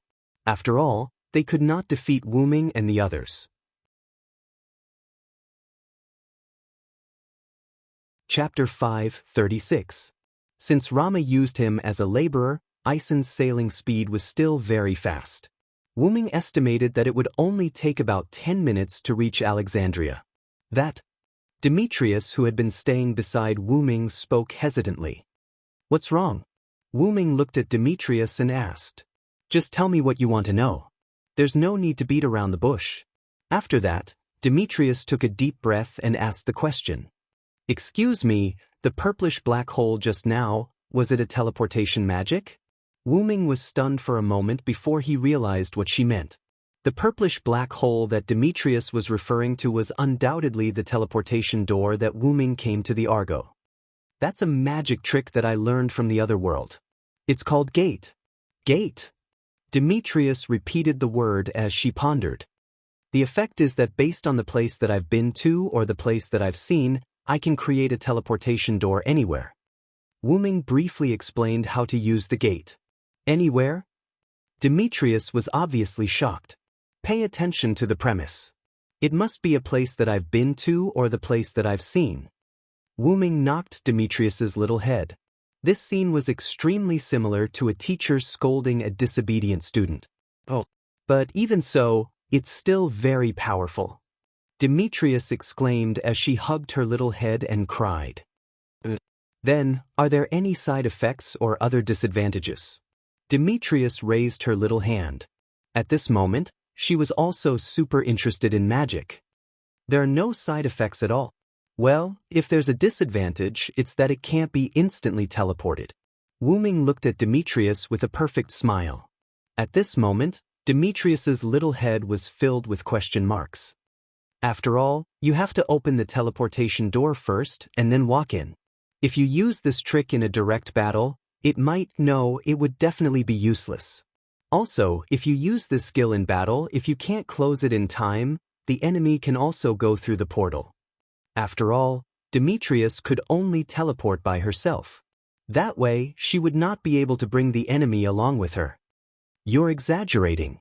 Even if that's the case, the magic you've learned from the other world is already very powerful. As long as you've been to a place before, or even a place as far as your eyes can see, it's really a powerful magic trick. Demetrius was slightly dazed. Indeed, this other world's magic is indeed very powerful. Either it's impossible to use it at all, but once you learn it, not only is the mana consumption low, but you can also move many people. It's much more useful than ordinary spatial magic. That's amazing, Medea said enviously. Do you want to learn? Wu Ming suddenly asked when he saw the envious look on Medea's face. Is it really possible? Demetrius shouted excitedly. Of course, you're not Ison. I have a good impression of you. Wu Ming was right. Such a naive little princess. Because Ison went to the palace of the beauty goddess to make a wish, she fell in love with Ison and her life was ruined. Regarding this, Wu Ming naturally did not mind teaching her the portal. Of course, the prerequisite was that Demetrius could learn it. But we're still enemies. Demetrius began to hesitate. It has to be said that even if she had the reputation of a traitor, which, the current Demetrius was undoubtedly an obedient and sensible princess. Because of the hostile relationship between the two of them, she was worried about whether Wu Ming teaching her magic tricks would be inappropriate. She was really a cute little princess. With the current situation, do you think we can still be considered enemies? Wu Ming teased. Indeed. Now we're captives. Demetrius smiled awkwardly. Then, are you willing to learn this magic trick from me, Demetrius? Wu Ming looked at Demetrius with great respect. Yes, I'm willing, teacher. Demetrius gripped her staff tightly with a serious expression. At this moment, Ison seemed to have been removed from Demetrius's mind. Demetrius only wanted to learn the portal magic trick. Then let us begin. Immediately after, a strange scene appeared on the deck. Wu Ming and Demetrius stood facing each other with their eyes closed. Wu Ming's hand was placed on Demetrius's head. Both of them did not move at all. This piqued Rama's interest. My friend, what are you doing? However, Wu Ming did not immediately answer Rama. After a moment, Wu Ming opened his eyes and put down his hand on Demetrius's head. It's just a simple memory-sharing magic trick. After all, it's more efficient this way. Alright, actually it was Wu Ming who did not know how to teach. Even he himself used the game scroll to learn the portal magic trick. However, it was not impossible to reverse the process. However, Wu Ming had never thought of teaching anyone and no one had asked Wu Ming. Therefore, Wu Ming did not research on how to teach others the portal magic trick.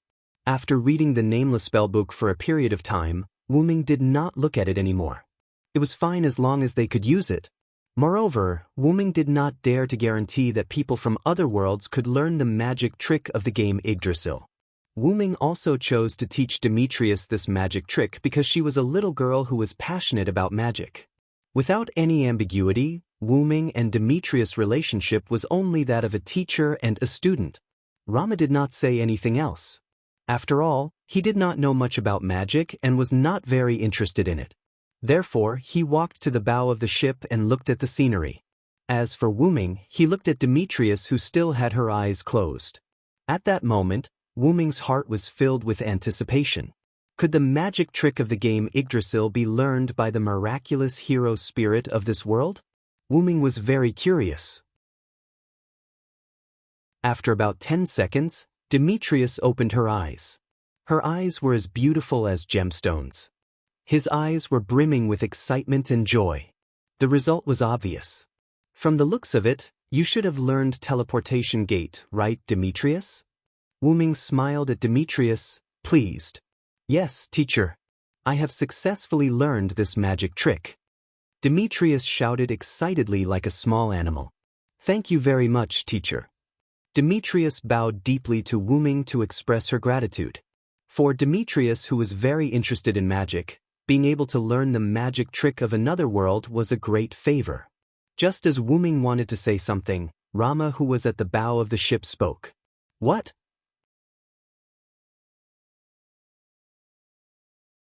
Chapter 537.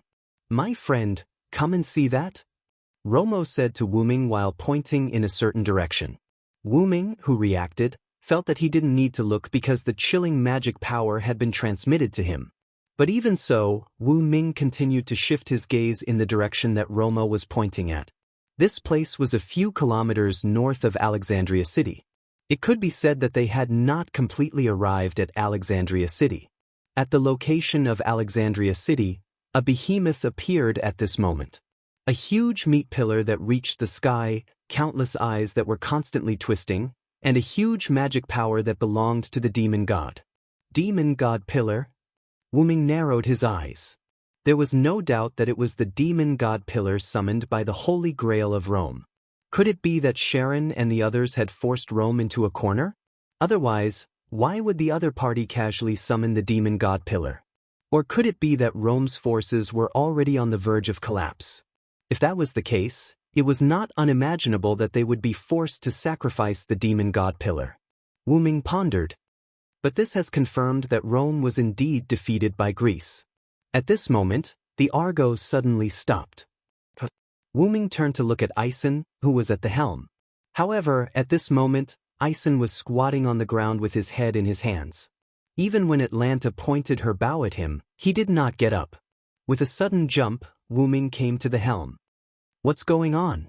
This guy suddenly doesn't dare to go forward anymore. Atlantis stared at Ison with disgust.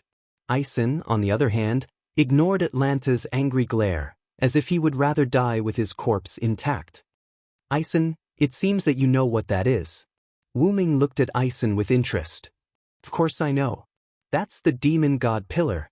If we go there, we'll just be throwing our lives away. Moreover, we won't even have a complete corpse. I don't want to go there.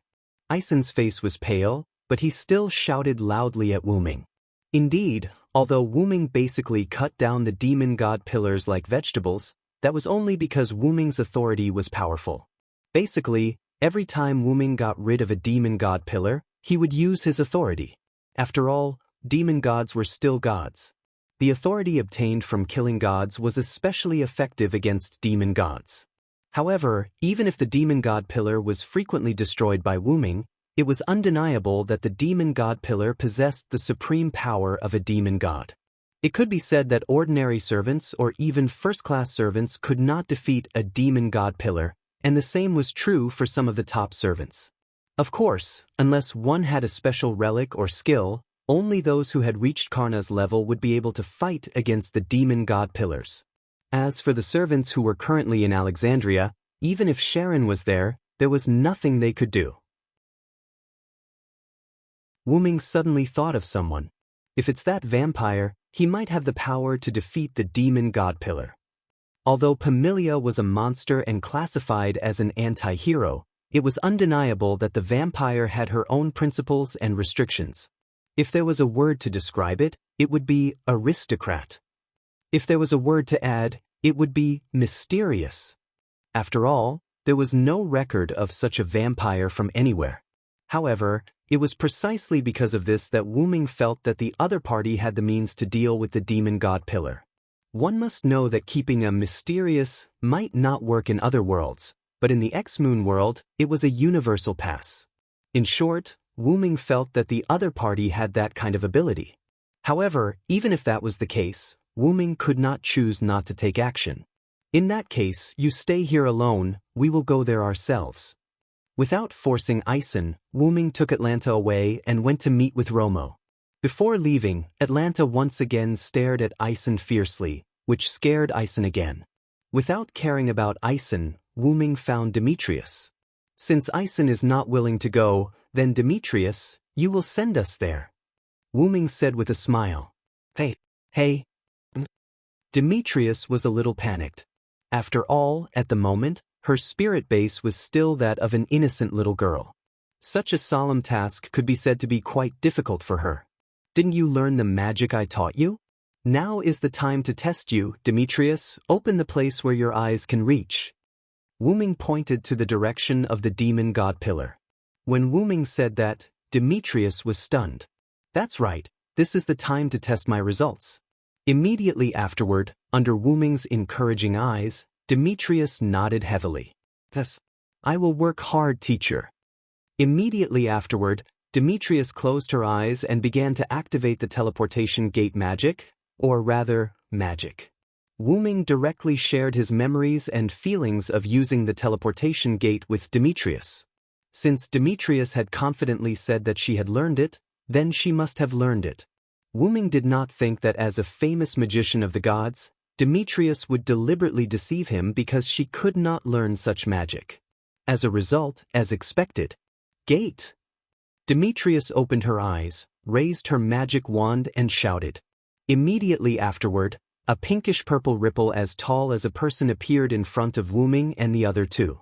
Atlanta and Romo looked at the pinkish-purple ripple with an indescribable expression.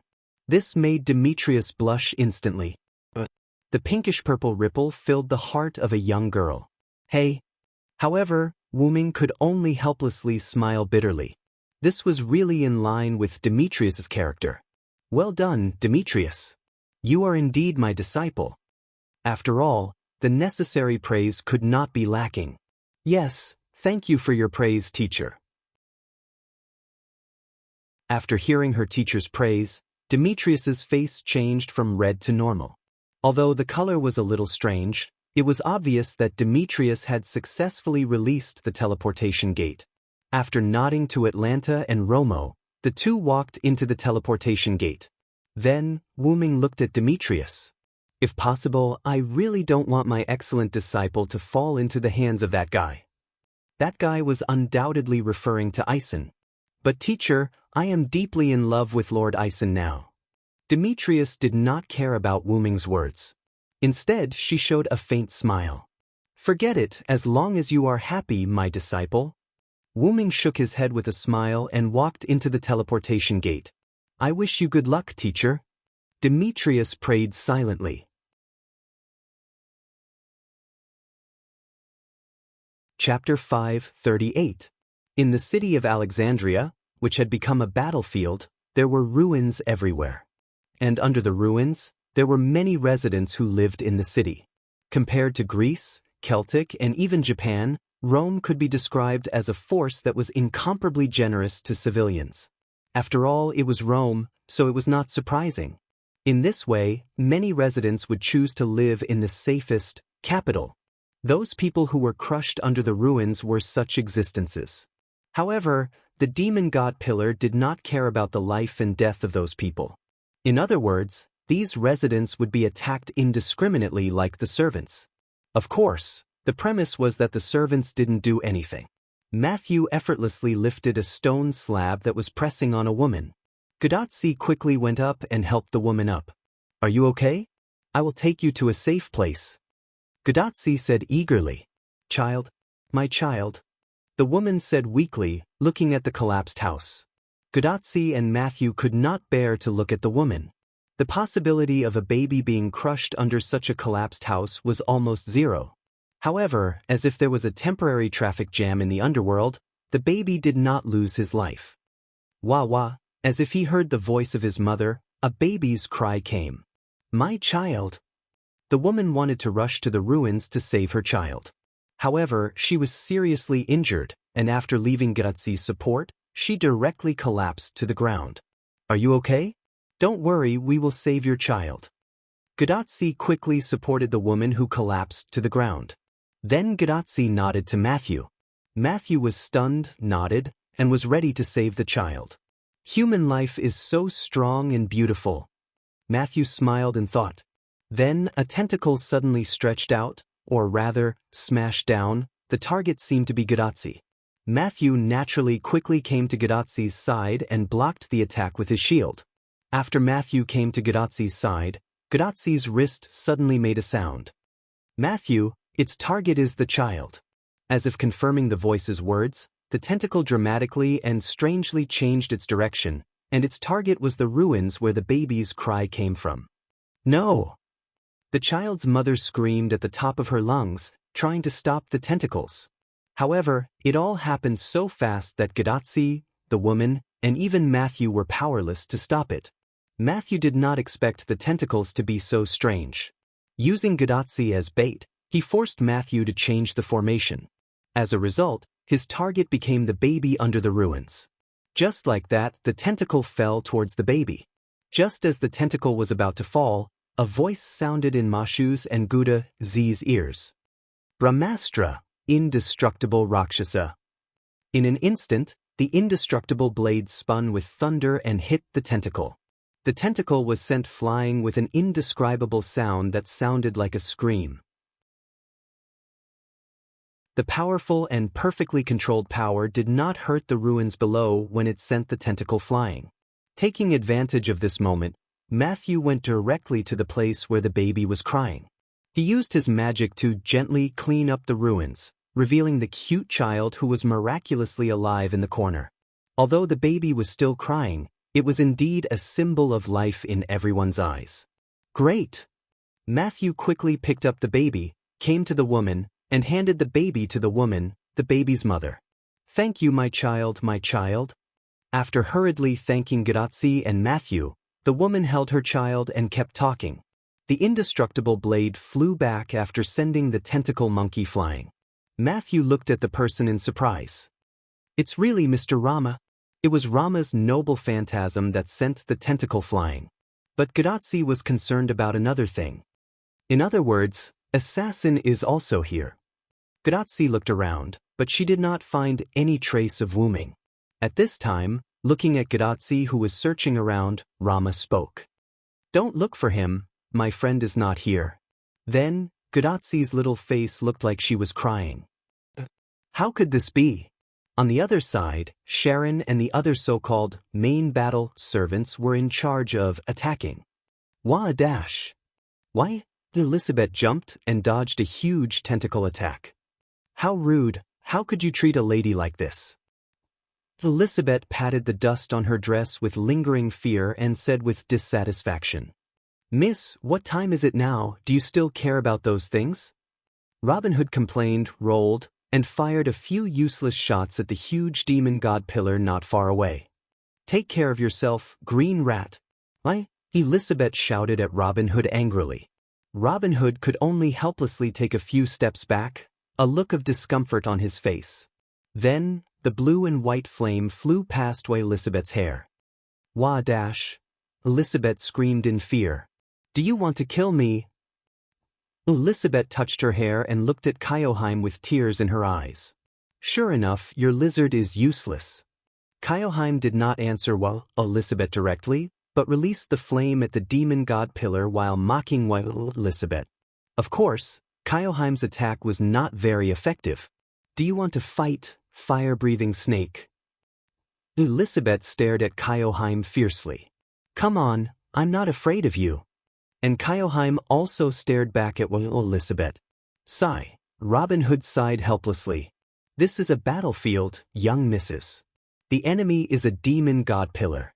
Take it easy, even if they seriously deal with the demon god pillar, it won't have any effect.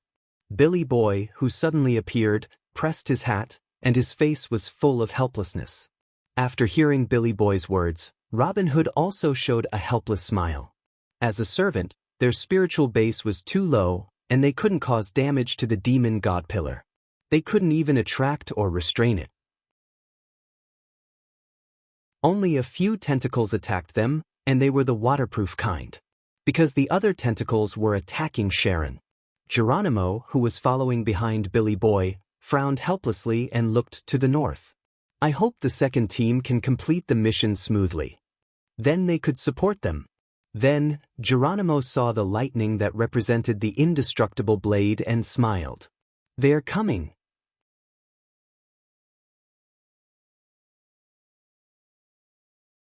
Chapter 539.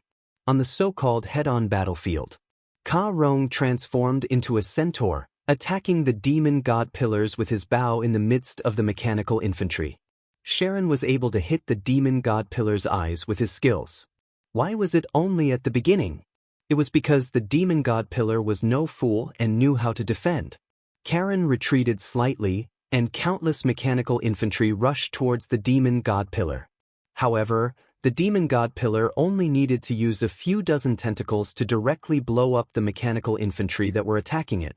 This is a disaster. Edison roared as he hugged the lion's head behind the countless mechanical infantry soldiers. So noisy! Be quiet! But at Madame Blavatsky's snarl, Edison obediently held his tongue. If this continues, we will be wiped out. Sharon frowned and came to the two to see if they could come up with a plan. The three looked at Nightingale, who was charging with the mechanical soldiers but was constantly being pushed back. They felt helpless and relieved. If not for Nightingale's stubborn personality, she would not have attracted the demon god pillar. After all, it was a berserker. However, if this continues, something will happen to Miss Nightingale. Helena looked worriedly at Nightingale, who was constantly spinning and jumping under the demon god pillar's tentacles and was sent flying again. As if toying with Nightingale, the demon god pillar did not use its full strength. Although it seemed like the demon god pillar's attacks were ineffective, Sharon and the others noticed that the demon god pillar was going easy on them. Otherwise, it would not have the time to attack Matthew and the others. If we look at the worst-case scenario, this demon god pillar might be smarter than we thought. Helena frowned as if she was facing a great enemy. I have a bad feeling. I feel like the demon god pillar is waiting for something. Karen's face darkened. This way, the demon god pillar was definitely scheming something. Edison was like a lion and did not understand the conversation between the two. At this moment, a voice resounded through the sky. A gigantic spear of light that had never appeared before came from afar and hit the demon god pillar. The demon god pillar let out an unrecognizable voice. It was obvious that the noble artifact's owner had poured a huge amount of magic into this attack. The noble artifact was released. That was the Holy King's voice. Edison said as he looked around for Wu Ming. Over there. Sharon pointed. At this moment, Wu Ming, with his A+ grade agility, launched a surprise attack on the demon god pillar. At this moment, Wu Ming had already put on his armor and wore a helmet that completely covered his head. Wu Ming was like a silver dragon. As for the demon god pillar, it was as if the person it was waiting for had arrived. Regardless of whether it was the mechanical infantry or Nightingale, the demon god pillar no longer cared about them. Countless tentacles extended from the demon god pillar's muscles to attack. Wu Ming at the same time, the Wu Ming was the demon god pillars and Wu Ming. Countless tentacles surrounded Wu Ming from all directions, which could be described as a killing move for ordinary servants. However, for Wu Ming, although it was dangerous, it was not fatal. Wu Ming did not stop and continued to run toward the demon god pillar, ignoring the Wu Ming's corrosive tentacles. One dash, the air vibrated, and a buzzing sound was heard. Then, the magic around Wu Ming's body condensed, and under Wu Ming's control, the condensed magic exploded in the surroundings. Boom! A dull sound was heard, and a ring of magic that could be seen with the naked eye spread out from Wu Ming in an instant. The encirclement formed by the Wu Ming's tentacles was instantly broken through by the magic that could be seen with the naked eye. Like petals, the tentacles were fragmented and turned into pure magic that dissipated. This was pure power that did not require any fancy tricks. What? Helena was shocked when she saw this scene. What's wrong? Edison asked cautiously. Madame Blavatsky was just sighing at his strength. Sharon smiled helplessly and explained to Edison. Just the simple release of magic was enough to destroy the metal of the tentacles that everyone worked together to destroy. From this, it could be seen how powerful Wu Ming was in terms of the amount and control of magic. Compressing a large amount of magic, condensing it around his body, and then releasing the compressed magic in the form of Wu Ming's magic was a test of his control. And the premise of this was that he had sufficient magic power. It can be said that the magic power just now was comparable to the magic power required by the light spear, or even exceeded it by a lot. To be able to use the magic power of such a noble artifact to release magic power, it was not something that a first-rate servant could do. It could be said that even a first-rate servant would not have such magic power. After all, if the amount of magic power was not enough, it would be impossible to do it. And to be able to use that kind of magic power twice without batting an eyelid, it could be seen that Wu Ming was not ordinary.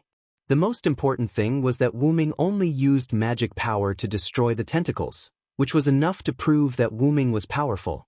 True power was not a fancy ability, but a kind of power that had reached the pinnacle. So that's how it is, Your Excellency Holy Ruler is indeed Your Excellency Holy Ruler, to be so powerful. Edison's lion head showed an expression of sudden realization. However, such an expression was quite comical in the eyes of others. Since the Holy Ruler is here, it means that the Greek side has been resolved. Helena breathed a sigh of relief.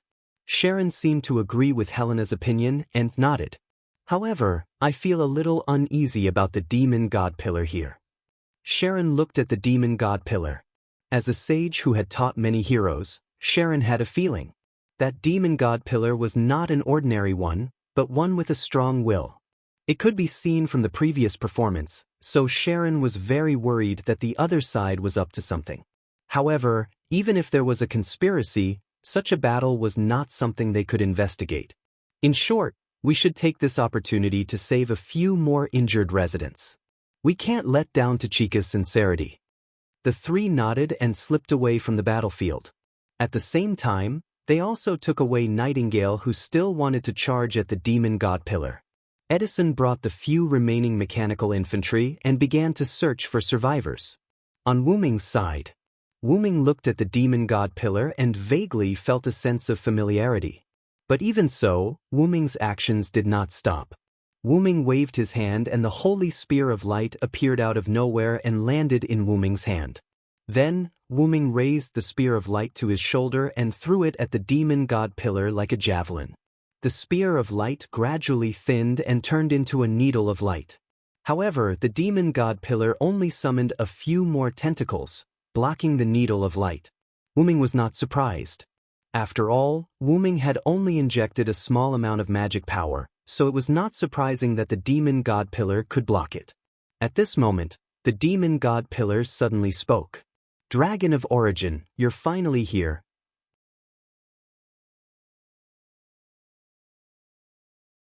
Chapter 540. Wu Ming's expression changed as he recognized the voice. "Lev." Wu Ming said the name. "As expected of the Dragon of Origin, you still remember me. But my current name is Flawlos, Demon God Pillar Flawlos." The Demon God Pillar laughed.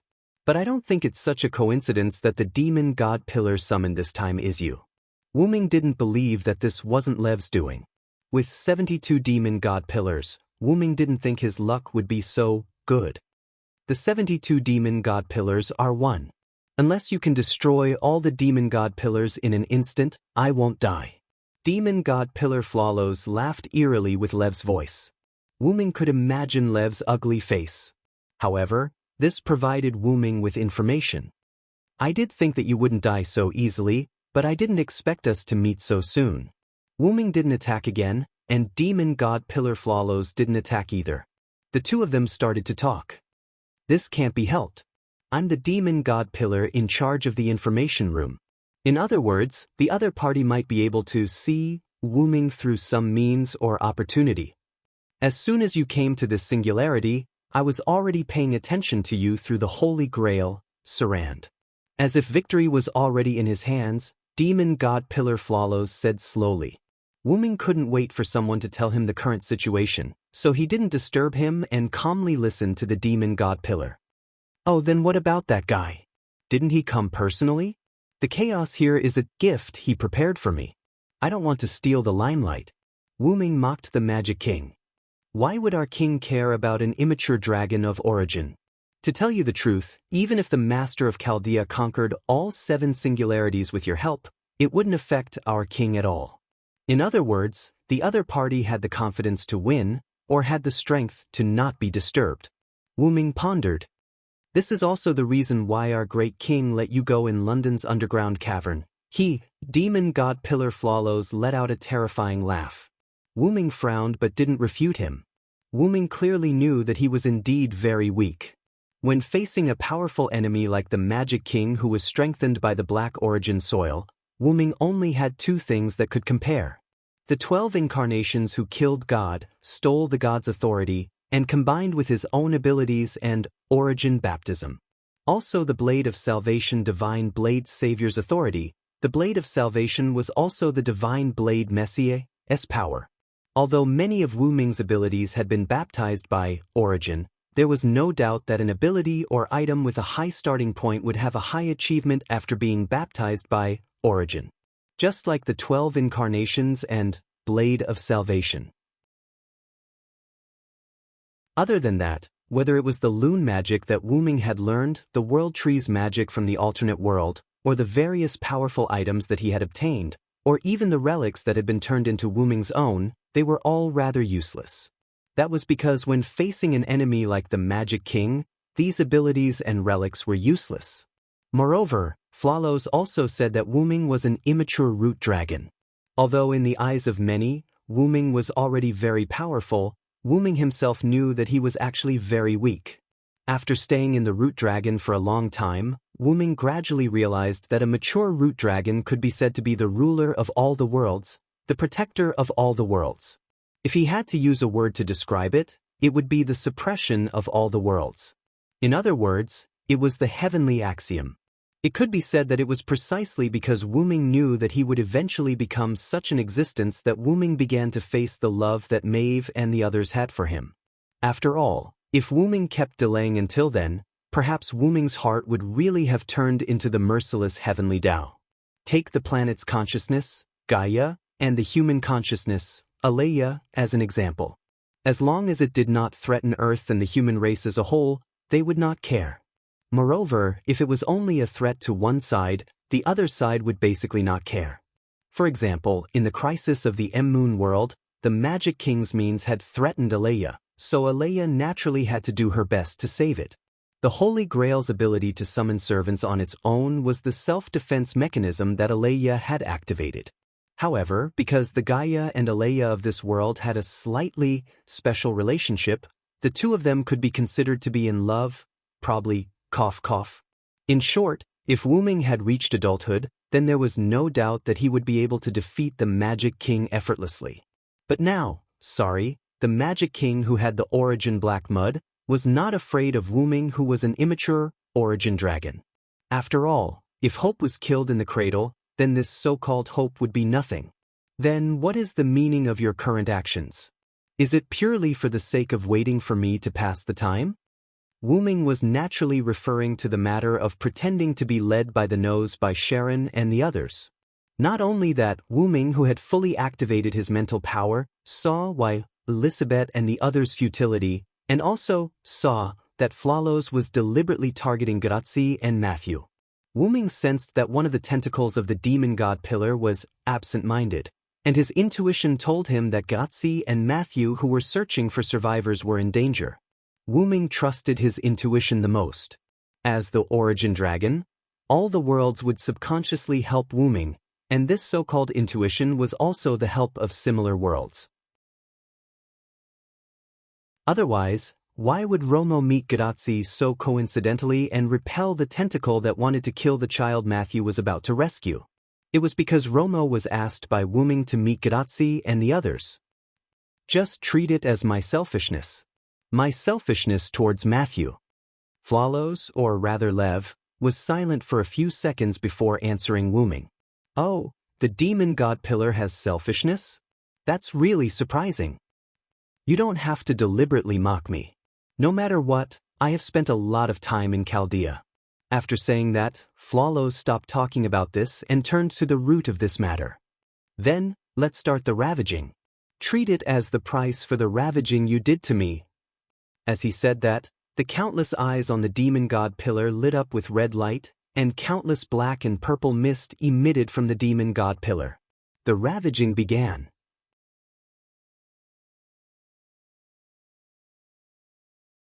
Chapter 541. Needless to say, the demon god pillar Flawless this time was different from the one Wu Ming encountered in the Winterwood City. Not only was the shape and color more vigorous, but the attack power of the demon god pillar had also increased a lot. Because Flawless' target was Wu Ming, it did not disperse its attack. Instead, it deliberately gathered together to attack Wu Ming. Wu Ming naturally did not die in the first wave of attack, but he was slightly injured. Looking at the ground around the demon god pillar that was destroyed by the demon god mist and heat ray, Wu Ming's sense of danger towards Flawless increased by another level. The power of the heat ray emitted by the demon god pillar's eyes increased a lot. Anyway, it gave Wu Ming a sense of crisis. Although it was a little exaggerated, Wu Ming did rely on his skills and speed to avoid the heat ray. However, because it brushed past him several times, Wu Ming felt the intensity of the heat ray. Not only that, the dark purple demon mist was also a lot stronger. It could be said that if it were Elizabeth and the other servants, they would not be able to last more than 5 seconds in the demon mist. As for Sharon, who was restrained by poison, the demon mist with the poison attribute could even send Sharon back to the martyr's palace when it came in contact with him. Wu Ming had the noble armor, so his body was not hurt. However, the demon mist had the ability to ignore defense and corrode the spiritual base. A part of Wu Ming's spiritual base was directly corroded. As a result, Wu Ming repeatedly used his magic to release skills and rushed out of the area covered by the demon mist. The demon god pillar Flawless seemed to be deliberately playing with Wu Ming. After the first wave, it retracted the demon mist and did not attack again. How is it, Cylinder? This is the power that our king has bestowed upon us. The demon god pillar's eyes spun faster, and the demon mist was vaguely released again. It was not a precursor to an attack, but a sign of excitement and demonstration. After stretching his limbs, Wu Ming felt relieved when he sensed that Grazi, Sharon, and Elizabeth had retreated. His body was a servant's body that he created. Even if he died, it wouldn't matter. But Grazi wasn't like that. She was a complete human being. Seeing that Grazi and the others were covering the few rescued residents and retreating into the distance, Wu Ming once again used his mental power to search the ruins.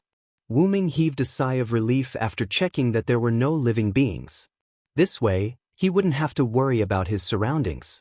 Your power comes from the Holy Grail, right? Since the Holy Grail was created by the Magic King, it's not hard to guess that it's able to help you demon god pillars. Wu Ming did not feel dispirited because the demon god pillar Flawless temporarily gained the upper hand. Instead, he began to make inferences. Oh, that's true. But so what? Flawless believed in the power given by its king.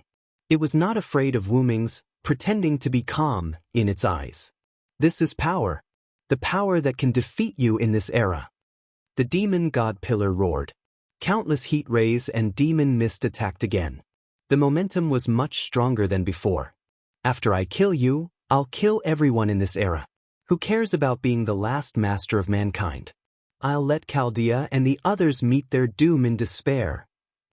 At that moment, Flawless was a little excited. However, this had nothing to do with Wu Ming. He continued to dodge. Wu Ming retreated 1,000 meters away. Indeed, this body doesn't have the ability to deal with you for the time being. Even if it was the legend of the Holy King, mythical Yggdrasil, its greatest power without charging could only injure the demon god pillar that had obtained the power of the Magic King. If he wanted to kill it, he would need to charge up for a long time. Of course, Flawless would not give Wu Ming the chance. That was why Wu Ming did not have the ability to deal with Flawless for the time being. But unfortunately, I've just become good friends with Rama. Wu Ming smiled at Flawless. However, this smile made Flawless feel uneasy. Although Flawless was not afraid of Wu Ming, he did not think that Wu Ming was bluffing. What if he really had a way to deal with him? With this thought, Flawless increased the amount of magic output. In an instant, the countless eyes on the demon god pillar began to bleed. The amount of magic output exceeded the demon god pillar's tolerance and hurt itself instead. However, the result was a dark ball of light that was comparable to the power of dozens of holy swords appearing in front of the demon god pillar. Wu Ming could feel that if the dark ball of light exploded or formed into a light cannon, the power would definitely be able to blow up a huge hole in the American continent. It could even be said that it would not be difficult to create a new lake. It could be said that if Wu Ming did not activate his noble artifact, Arthur's Gift, he would have been forced to leave the stage after being injured by this attack. As Flawless, who had been observing Wu Ming ever since he came to this singularity, he naturally knew that Wu Ming had such a noble phantasm. However, he knew that Wu Ming's noble phantasm was not like the legendary Avalon that could form an invincible domain. Wu Ming's noble phantasm was only an invincible shield. In that case, he only needed to go around the invincible shield. As Flawless, who had accepted the power of his king, he naturally had such a method. No matter if it was using the space fault or forcefully turning the light cannon, Flawless could do it. At that moment, Wu Ming moved according to Flawless' prediction. The armor on Wu Ming's body instantly disintegrated. Without a doubt, Wu Ming was ready to use this invincible shield. However, the next scene made Flawless think that Wu Ming was crazy. After the armor disintegrated, the various parts quickly flew around the demon god pillar, surrounding the demon god pillar and Wu Ming. Then, every armor part began to connect with each other. A seemingly transparent but incomparable light film appeared, wrapping Wu Ming and the demon god pillar Flawless, leaving only the sky. After all, the height of the demon god pillar could be said to be so high that one could not see the end. To be more specific, at that moment, an incomparable square barrier with no top covered each of them. It was the kind of invincible light barrier that would not affect the outside world because the aftermath would reach the sky. If the power was really strong, it could directly break through the atmosphere. There was only one word to describe it, and that was Trapped Beast Deathmatch. I see. Looks like you want to die together with me, Flawless said mockingly. In such a confined space, no matter if Flawless's dark light ball exploded or acted as a light cannon, the end result would be him being injured or even killed. Even with the top as a vent, no, it should be because of this vent that the aftermath of the damage would spread to the demon god pillar that reached the sky. Wu Ming smiled. Then I'm sorry. You think too much. Then, Wu Ming waved one hand and a few weapons appeared behind Wu Ming. I just don't want my attack to hurt Tachika.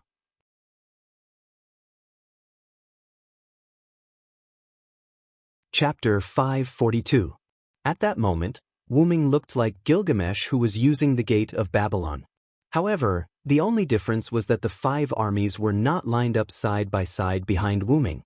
Dozens of glowing weapons floated around Wu Ming like stars surrounding the moon, wrapping around Wu Ming. There were many types of weapons such as discs, javelins, long sticks, short sticks, trident spears, giant swords, whiplocks, giant hammers, bows and arrows, and so on. Wu Ming waved his hands, and the weapons around him seemed to be pulled as they rotated slowly. Flawless, on the other hand, began to guard against Wu Ming's meaningless attack. What do you mean? Demon god Pillar Flawlows's voice sounded a little frightened. Although it was not afraid of Wu Ming's tricks, it had no choice as the sun's incarnation had scared it. After all, the sun was not a trick, but a killer move that could be fatal. In the big hole in Winterwood City, Wu Ming's sun made Flawlows suffer. In the end, Flawlows's body could not take it anymore, so Lev came out to replace it. In the end, Lev was also tortured by Wu Ming's flame until he fainted. After all, Wu Ming's sun incarnation was an inextinguishable flame. Almost nothing could extinguish the sun incarnation that Wu Ming used. You're just bluffing. Don't try to scare me. Flawlows roared. Its eyes bulged slightly, and the dark light ball in front of it doubled in size. Although that was what it said, to make Flawlows so angry, it was obvious that it had been suppressed. Wu Ming could see through its trick of using anger to cover up its fear. To put it simply, Flawlows was actually deceiving itself. Indeed, this body does not have the ability to deal with you, but don't forget about the Holy Grail. As he said that, Wu Ming took out the Holy Grail that he had obtained in Denver from his precious artifact space. Difficult. Flawlows recalled the fear of being dominated by the sun. Through the connection between the demon god pillars and his own intelligence ability, Flawlows naturally knew how demon god Shutting, who had fused with the demon god pillar, died. The sun. With the blessing of the sun god given by Wu Ming through Tamamonome and the Holy Grail as a medium, Wu Ming successfully summoned the sun incarnation. As if expelling all darkness, the incomparably dazzling sunlight illuminated the earth, and the world fell into white. This was the last scene that Flawlows saw through demon god Shutting's perspective. Then, it was like a broken string, and nothing else could be seen. Flawlows was very sure that it was the sun that had once ravaged him, but fortunately, it seemed that this move could only be used once. The blessing of the sun god had been completely used up. Since then, I have been paying attention to you. You didn't receive the blessing of the sun god at all. Flawlows roared. The funny thing was that he could have released his sure-kill dark light ball directly. While Wu Ming was still talking to Flawlows, he could have killed Wu Ming. However, Flawlows was already terrified. Looking weak on the outside was not scary, but the pain in his heart was fatal. I'm not going to use that move. Just as you said, I don't have the blessing of the sun god as a medium anymore. Wu Ming smiled and shook his head. However, Wu Ming's smile was incomparably terrifying in Flawlows' eyes. With a roar, the dark light ball in front of the demon god pillar exploded instantly, forming a huge dark light beam that swept towards Wu Ming. However, facing Flawlows' light beam, Wu Ming was not nervous at all. Didn't you say that I was scaring you? Then, whether I'm scaring you or not, it's up to you to try it yourself, Flawlows. As he spoke, the weapons that were emitting golden light around Wu Ming instantly gathered together and integrated into the Holy Grail that Wu Ming was holding. Swoosh, dong! The huge light beam instantly covered Wu Ming, but the light beam did not stop. Instead, it exploded towards the back and instantly hit the defensive light wall formed by Wu Ming's noble artifact. There was a huge collision sound. At this moment, a light beam that was extremely small compared to the light beam shot out from the demon god pillar and soared into the sky. Then, the light beam slashed from top to bottom, quickly and fiercely, and Flawlows' light beam was split apart. After the light beam disappeared, Wu Ming's figure appeared. Not only was he unscathed, but the Holy Grail in his hand was also gone. Instead, there was a holy sword that was similar to the Sword of Victory, but more elegant and powerful. What? Flawlows was horrified. It could not accept and was not willing to accept this result. That's the power of our king. How could you dissolve it so easily? Flawlows could no longer calm down. That sword, where did it come from? As if all eyes were about to pop out, countless eyes looked at the holy sword in Wu Ming's hand. I don't need to say anything more to you, Flawlows. As he spoke, Wu Ming raised the holy sword in his hand and injected magical power into it. The holy sword erupted with holy thunder and unprecedented light. It was an ultimate power that seemed to be able to split a star. Even the invincible light film formed by the armor could not completely block such power because it was not a damage. Just like that, the power that could split a star seeped outside. In an instant, the ground of the singularity let out a sorrowful cry and the sky was shrouded by dark clouds. Gadazi, who felt uneasy, did not want to leave no matter what. She insisted on waiting not far away. She was waiting for the disaster to end, or waiting for the disaster to come. Inside the invincible light film formed by the armor. Damn the dragon of origin. Floros seemed to have known his ending.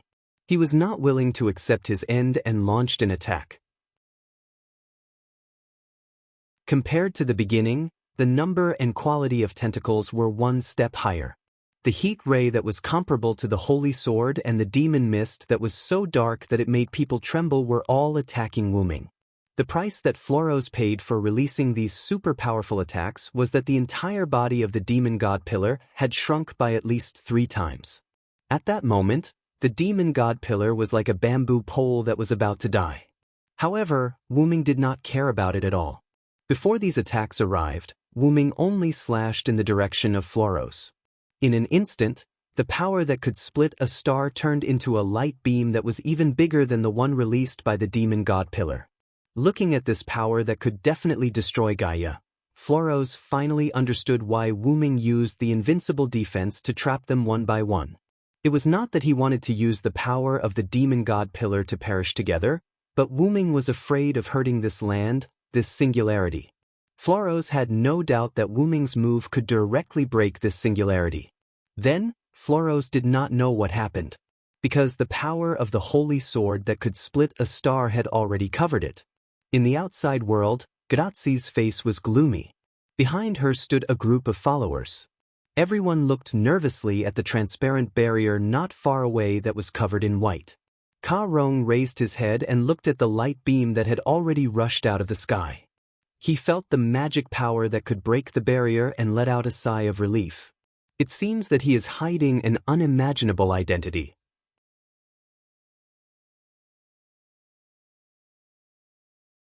Chapter 543. The reason why Sharon was relieved was because the beam of light was gradually weakening. Because if the intensity just now continued, Sharon believed that this singularity would probably explode. If there was space, the energy would rush out of the atmosphere and enter space. But unfortunately, there was no space here. After all, this was a singularity that was out of human nature. In other words, this was actually an independent subspace. And subspace, there was no universe. In fact, it was because Wuming finally thought of this that he gradually weakened the beam of light. Not to mention the servants, Gadazi and Matthew were doomed. Did they really think that the power of time and space was illusory? As mentioned before, if Wuming didn't have the Dragon of Origin's racial talent of time and space, he wouldn't dare to travel through time and space at will. Gem Wuming also relied on the records of his existence in each world, and combined with the second law to be able to travel through parallel worlds. And like Rick's world and the world of the God Slayer, there were no records of Gem Wuming's existence. This was also one of the reasons why Gem Wuming couldn't come to other worlds and could only travel through parallel worlds. Back to the main topic, after Wuming destroyed the demon god pillar, the invincible light wall around him automatically disintegrated and turned back into armor on Wuming's body. The sky and the earth also returned to their original state, and the mournful cry disappeared. And the place that was originally covered by the invincible light film was now 3 feet underground. It couldn't be helped, Wuming's beam of light didn't only extend upward, but also underground. It could be said that if Wuming didn't deliberately leave the sky and didn't create a sealed space, the earth would have been penetrated by now. Of course, the result of this singularity was the destruction of the singularity. He didn't care about the hole in the earth that he created. After all, the singularity would automatically repair the place that was different from the original work. Regarding the singularity's automatic repair of everything that happened in the singularity, Wuming actually knew about that drawback. Those who were killed by servants would not be resurrected after the singularity was restored. Instead, after the singularity was restored, the world would modify them to be killed by bandits. After all, a person's life and death wasn't something that a mere world could casually interfere with. Or rather, in the eyes of the world, those who were killed were already dead. The only thing that was fixed was the process of being killed. The result wouldn't change. Wu-ming guessed that Gadotsi and the others still didn't know about this. Wu-ming didn't think that Roman would be so heartless to tell them this fact. It was a sad story. Immediately after, Wu-ming discovered Gadotsi and the others not far away. Wu-ming flew towards Gadotsi and the others. Assassin! Gadotsi rushed into Wu-ming's arms and hugged Wu-ming's neck with tears in her eyes. Wu-ming was so scared that he could only let go of the holy sword in his hand and let it float beside Wu-ming, while Wu-ming's hands hugged Gadotsi. Wu-ming gently patted the little girl's back. He was a little confused for a moment. What's going on? At this time, Karen stood up. Master, she has been worried about you, and she doesn't want to leave. Karen laughed helplessly. In fact, when Gadotsi wanted to stay in the beginning, Sharon was opposed to it. After all, even if all their servants died here, they couldn't let Gadotsi get hurt. Just as Karen was about to take Gadotsi away, Matthew took the lead and stood up. I believe in Senpai, and I also believe in Senpai. Karen was stunned by that pair of noble and flawless eyes. Then, more servants voted, and the result was that they basically stood on Gadotsi's side. I don't think my friend will lose. I've even lent him all my weapons.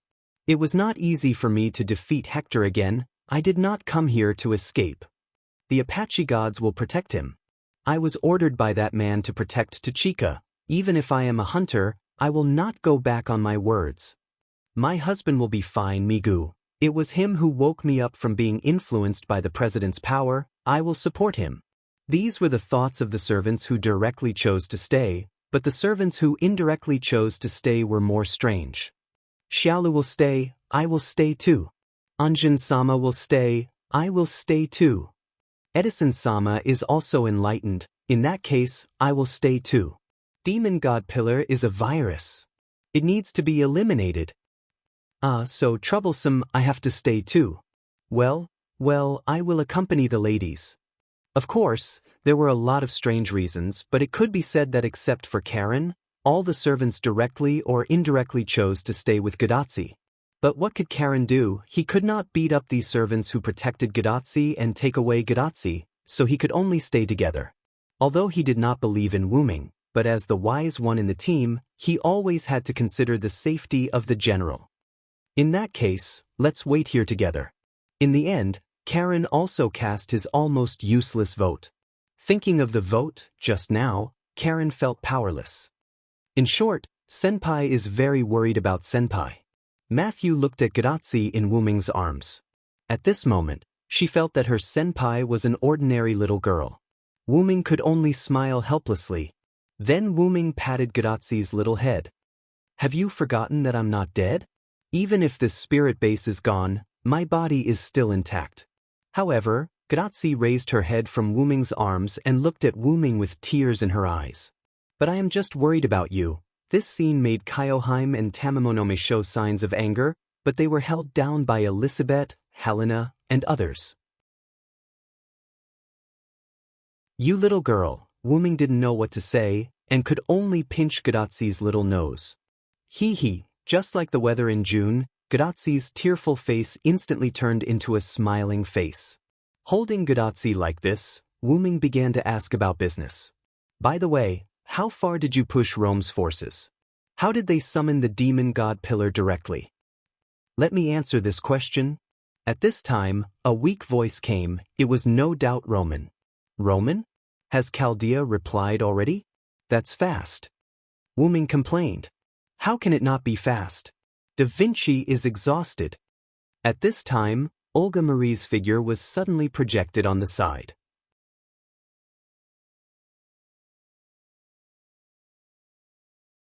Chapter 544. Hey, isn't this Olga? Long time no see. Wu-ming warmly greeted Olga Marie. Wu-ming also vaguely saw the poor Roman who was knocked to the ground. Hey, director, you finally came out. Gadotsi was surprised by Olga Marie's appearance. How long have you been in your room? You don't even have a sense of presence. Wu Ming complained in his heart. While Wu Ming and Gutsy were warmly greeting each other, Olga Marie was blushing at the moment. Of course, the blushing was not caused by the greeting between the two. You two guys. How long do you want to hug me? At this time, Wu Ming realized that he was still hugging Gutsy. If you didn't say it, I would have forgotten, and Gutsy also just realized this problem, unhurriedly got down from Wu Ming's arms. Although the two seemed to be very close, in fact, the relationship between Wu Ming and Gutsy was not like what Olga Marie thought. Gutsy has always regarded Wu Ming as a reliable person like a brother, not a lover's attachment, and Wu Ming only regarded Gutsy as a sister, the kind that was quite doting. In fact, neither Wu Ming nor Gutsy realized that since they met, the affection between the two sides was getting deeper and deeper, and this affection was not love or friendship, but kinship and so on. What's wrong with a brother and sister hugging? However, this was not the case for Olga Marie, who didn't know very much. In her eyes, it was just a matter of her subordinate hooking up with her personal servant. You are my servant, don't casually contact other masters. Olga Marie said angrily. However, it seemed that the only other master was Gutsy. Yes, my master Olga Marie, then, can you tell me what happened? Olga Marie's face was red, and then she began to tell her story. After all, it was not a long story. Olga Marie only spent about 2 minutes to finish it. After Gutsy and the others met up with Edison, they came here and launched an attack on the Roman side. Of course, after all, it was to cover the action of Wu Ming and others. The servants only made a little move, basically relying on Edison's mechanical infantry to fight with Rome's soldiers. However, they didn't see any Roman servants, and the mechanical infantry with the help of the servants naturally defeated the Rome soldiers. In the end, they found that there were almost no Roman soldiers coming out of the city. Everyone stopped and began to discuss. Some people proposed to directly enter the city to retrieve the Holy Grail, but more people fought Wu Ming's plan, including Gutsy. After all, Gutsy knew that she could use the Holy Grail to summon the demon god pillar, so she was more worried that Rome would directly summon the demon god pillar if he was forced into a corner. After this news was told to everyone, those who proposed to directly attack the city were silent. By the way, Olga Marie also supported the attack. When she talked about this matter, her face was red. After all, the demon's pillar was not a joke. If it appeared now, the servants would not be able to stop it. Olga Marie was not here, but Gutsy was in danger. Just when everyone was ready to retreat, the demon's pillars suddenly appeared in the city and began to destroy the people and things around it. And for some reason, the demon's pillar was like a joke, passively led by everyone. But this was also good. In this way, Gutsy and others could go and search for survivors. However, from the tentacles that attacked Gutsy and others, it could be seen that the demon's pillar was indeed playing, it was waiting. And after Wu Ming's arrival, the demon's pillar no longer paid attention to other people's reactions. That person was most likely Wu Ming. Fortunately, the demon's pillar and Wu Ming's conversation was communicated through a special magic transmission. After all, if the demon's pillar really spoke by itself, with its size, the sound was enough to be heard by all the servants here. Although Floros was a demon's pillar, it was not a guy who was willing to let others listen to it. Otherwise, it would have already spoken. Why wait until Wu Ming's arrival to talk to Wu Ming? And Wu Ming, who thought of Floros, looked at Matthew. Matthew. Wu Ming looked at Matthew with some hesitation. Senior, do you have anything else? Matthew looked at Wu Ming. Although it was Wu Ming who spoke first, Wu Ming was silent. Shaking his head, Wu Ming decided to speak. Floros, or Lev is a little obsessed with you. Wu Ming's words not only made Matthew stunned, but even the surrounding servants and Gutsy were puzzled.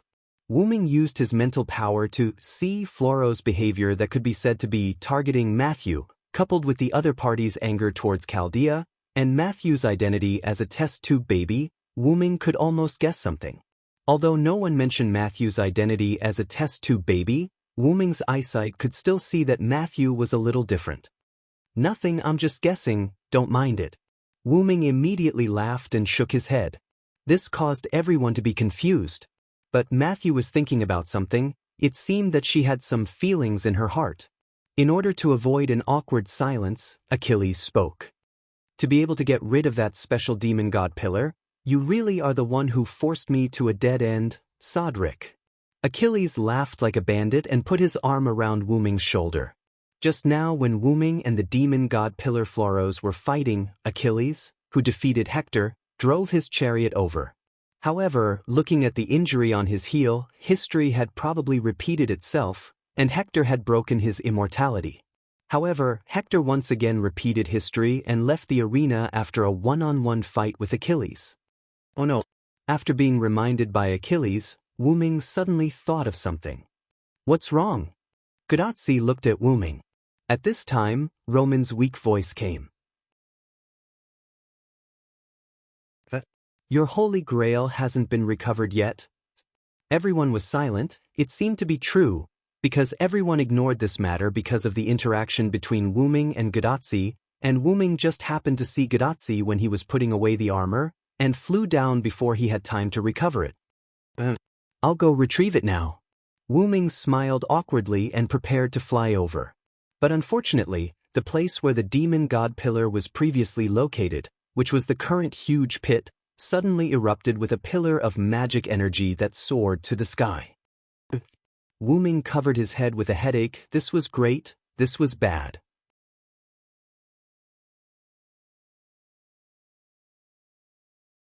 Chapter 545.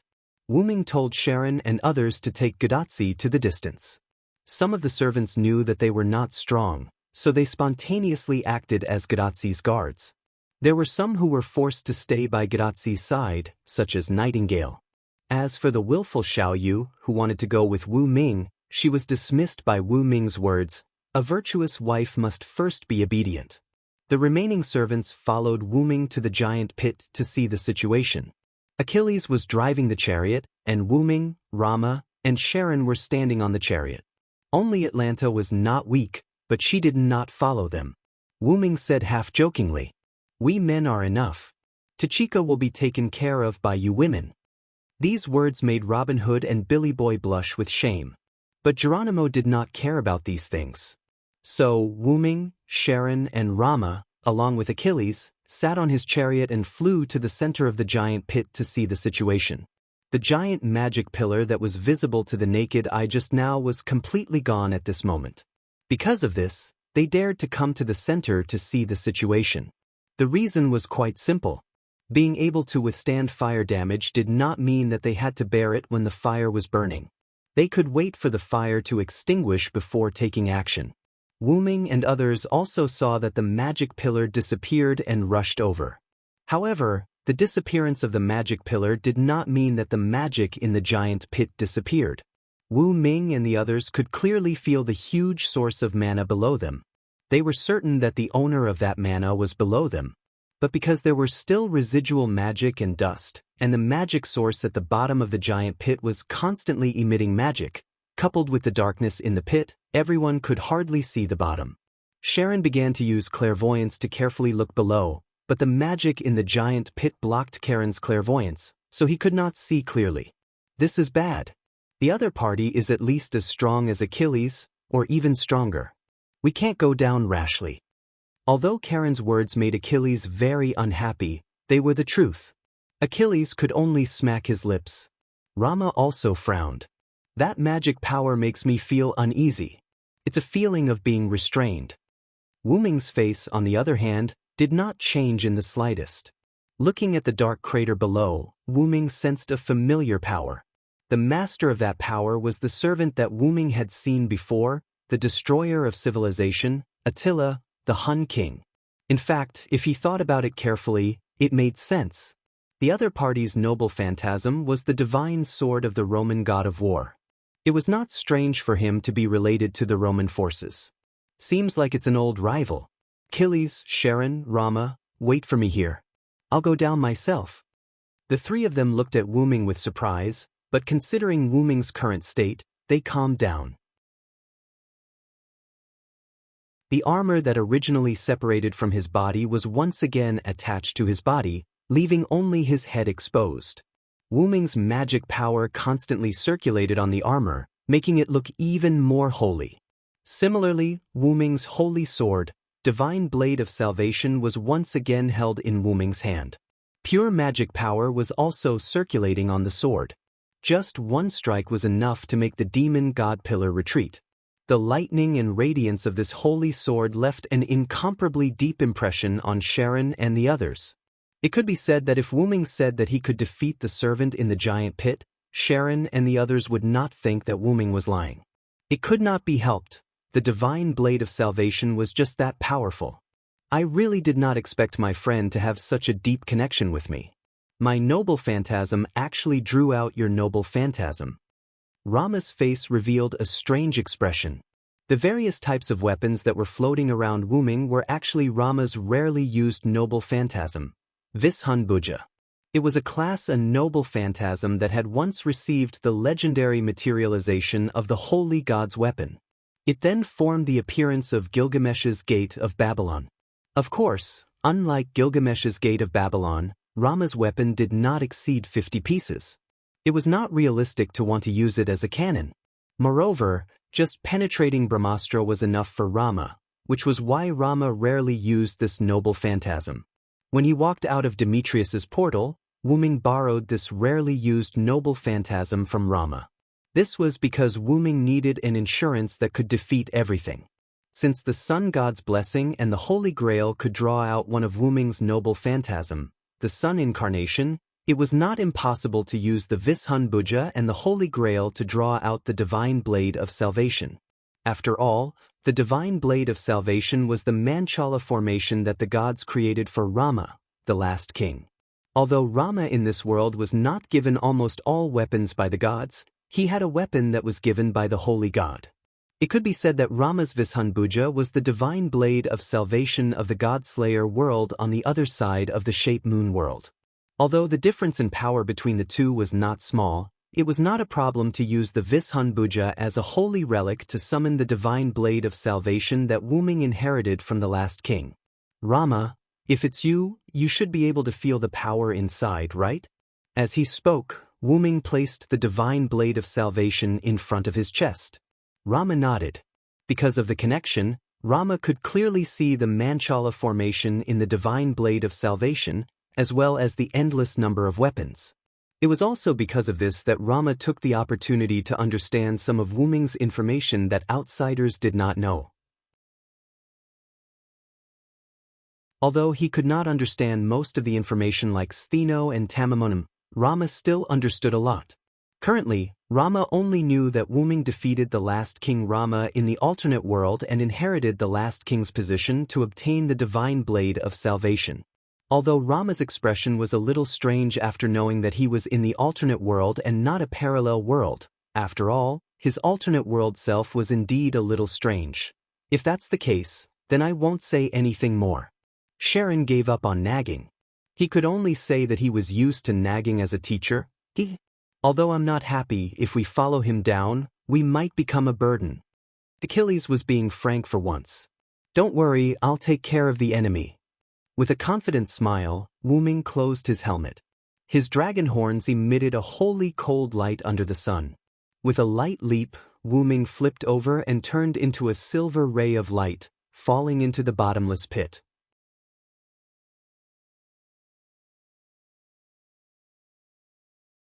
Chapter 546.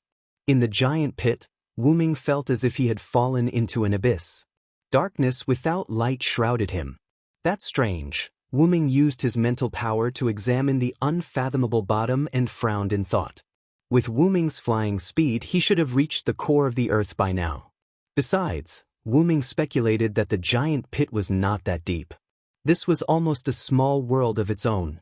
Could it be an inherent enchantment? Wu Ming thought as his magical power surged onto the blade of the Divine Blade of Salvation. The Divine Blade of Salvation was still capable of breaking through with brute force. Just then, a ray of light lit up from the bottom of the abyss. The dazzling light instantly covered Wu Ming.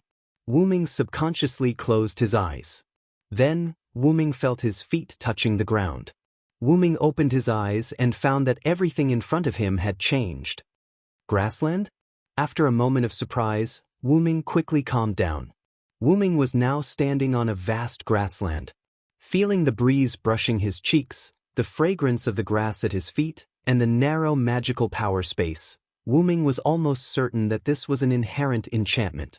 After removing the restrictions of the helmet, Wu-ming's short hair swayed with the breeze. Wu-ming took 2 steps forward, came to a small mound, and began to investigate. Unfortunately, even so, there was still an endless grassland around and in the distance. Just then, the sound of horse hooves suddenly came from afar. Wu-ming looked at the black dot in the distance that gradually grew bigger, and his eyes condensed magical power. He saw that the black dot that was gradually approaching was a dark-skinned girl riding a horse. It was the Hun King that Wu-ming fought, the war god girl Attila. Although the girl was expressionless, Wu-ming could see a trace of joy in the girl's eyes. She was enjoying the joy of galloping on the prairie, just like a true child of the prairie. Very soon, Attila approached Wu-ming on her fine horse. Then, as if she couldn't see Wu-ming, she galloped past Wu-ming. Wu-ming looked suspiciously at Attila, who had already left behind him. Then, he squatted down and grabbed a handful of green grass. So that's how it is. Wu-ming stood up and turned to look at the girl who was leaving. He suddenly understood. This place was not purely an inherent barrier. As everyone knew, the inherent enchantment was the manifestation of one's mind, and it was used to influence the world. At this moment, even though the grassland here was also considered a physical object, to be more specific, it was an incomparably clear illusion. Wu-ming looked at the grass in his hand. The grass had already disappeared like smoke. A scene between a soul image and an inherent barrier. Then, it shouldn't be an inherent barrier that Attila released on her own initiative, right? Looking at Attila, who was gradually turning into a black dot, Wu-ming pondered. This is probably Attila's memories from when she was a Hun. Wu-ming guessed correctly. Just like how servants and masters would dream of each other's experiences, this was Attila's dream. Originally, because Attila was too dangerous, Romulus used the Holy Grail to seal Attila. Because she was sealed by the Holy Grail, Attila had always been in a state of unconsciousness and dreaming. Because the demon god pillar was destroyed, and the Holy Grail was not taken away, Attila relied on the Holy Grail to continue dreaming. After all, Attila was also affected, which was why she was in a state of half-awake. The previous demon god pillar had erupted because of this. Of course, Wu-ming naturally didn't know about this. Wu-ming guessed that Attila was used as a sacrifice to summon the demon god pillar. Then, after the demon god pillar was destroyed, Attila had this incomplete dream because of the Holy Grail. The Holy Grail made this dream incomplete, and Wu-ming happened to intrude, seeing the scene of the girl galloping on the grassland. No matter what the reason was, Attila didn't come out of the huge pit because of the dream, but instead stayed in the huge pit. But at this time, the surrounding environment suddenly began to change. As if it was distorted, except for Wu-ming himself, the space was in chaos. Wu-ming didn't feel any danger, so he didn't move, calmly waiting. Immediately, the space began to recover, but looking at the color, it shouldn't be a grassland anymore. This time, Wu-ming's surroundings turned into a narrow stone room. This narrowness was naturally not from his perspective, but from the girl who occupied most of the space in this stone room. The huge white-haired girl was lying on a stone bed in the middle of the stone room, with a smile on her face as she fell into a deep sleep.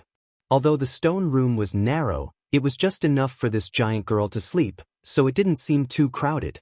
Thus, Wu-ming had enough space to stand. The smiling giant girl sleeping was Attila. Wu-ming, on the other hand, didn't have any thoughts of Attila. That three-nothingness actually knows how to smile. Anyone with a discerning eye could tell that this enormous Attila wasn't the girl who had galloped on the grassland just now. The two were definitely related, just like how Wu-ming used his dependence to create a clone. But a clone was a clone, and couldn't become Wu-ming's main body. Wu-ming felt that the giant girl in front of him and Attila the Hun had a relationship similar to that of a main body and a clone. At this time, the eyelids of the giant girl lying on the stone bed moved. In the next second, the girl opened her eyes. The giant girl sat up slowly, showing a sitting posture of a young girl. Wu Ming and the giant girl didn't speak. Both of them stared at each other calmly. However, Wu Ming saw joy in the giant girl's eyes. Wu Ming could see that it was the joy of someone finally came, or no longer alone. In this way, Wu Ming would be able to know a little. Even if the giant girl had been sleeping in this stone room for a long time, "If you don't say anything, I'm going to leave," Wu Ming suddenly said. "Wait a minute?" The giant girl's gentle voice came, as if she was afraid of scaring Wu Ming. But even so, Wu Ming could hear the anxiety and worry in the girl's voice. Wu Ming smiled. "Don't worry, I'm just kidding." After hearing Wu Ming's words, the giant girl breathed a sigh of relief.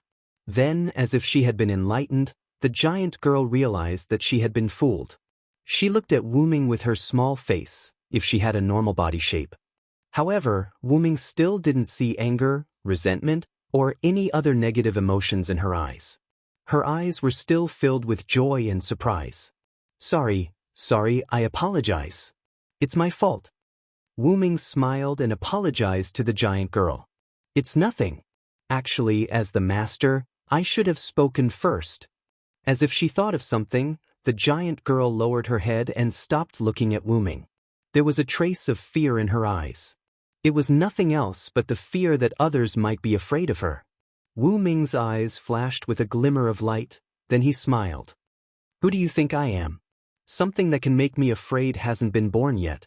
Then, under the giant girl's surprised gaze, Wu Ming walked to the giant girl's lap and sat down cross-legged.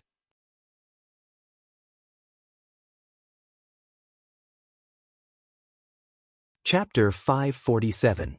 The giant girl was quite surprised by Wu Ming's bold behavior, but she didn't chase away Wu Ming, who was sitting on her lap. Instead, she lowered her head and talked to Wu Ming. Wu Ming told Attila his name, and Attila also told her her name. However, Wu Ming was quite familiar with this girl. At least, he knew her name long ago. Because Wu Ming had seen this giant girl in the origin of the M-shaped moon world. The star scout, the destroyer of civilization, the giant god Attila. This explained why Wu Ming said to Attila to dream peacefully back in Winterwood City. But Wu Ming always felt that the name Attila wasn't her real name. After all, this name was the same as the Hun King.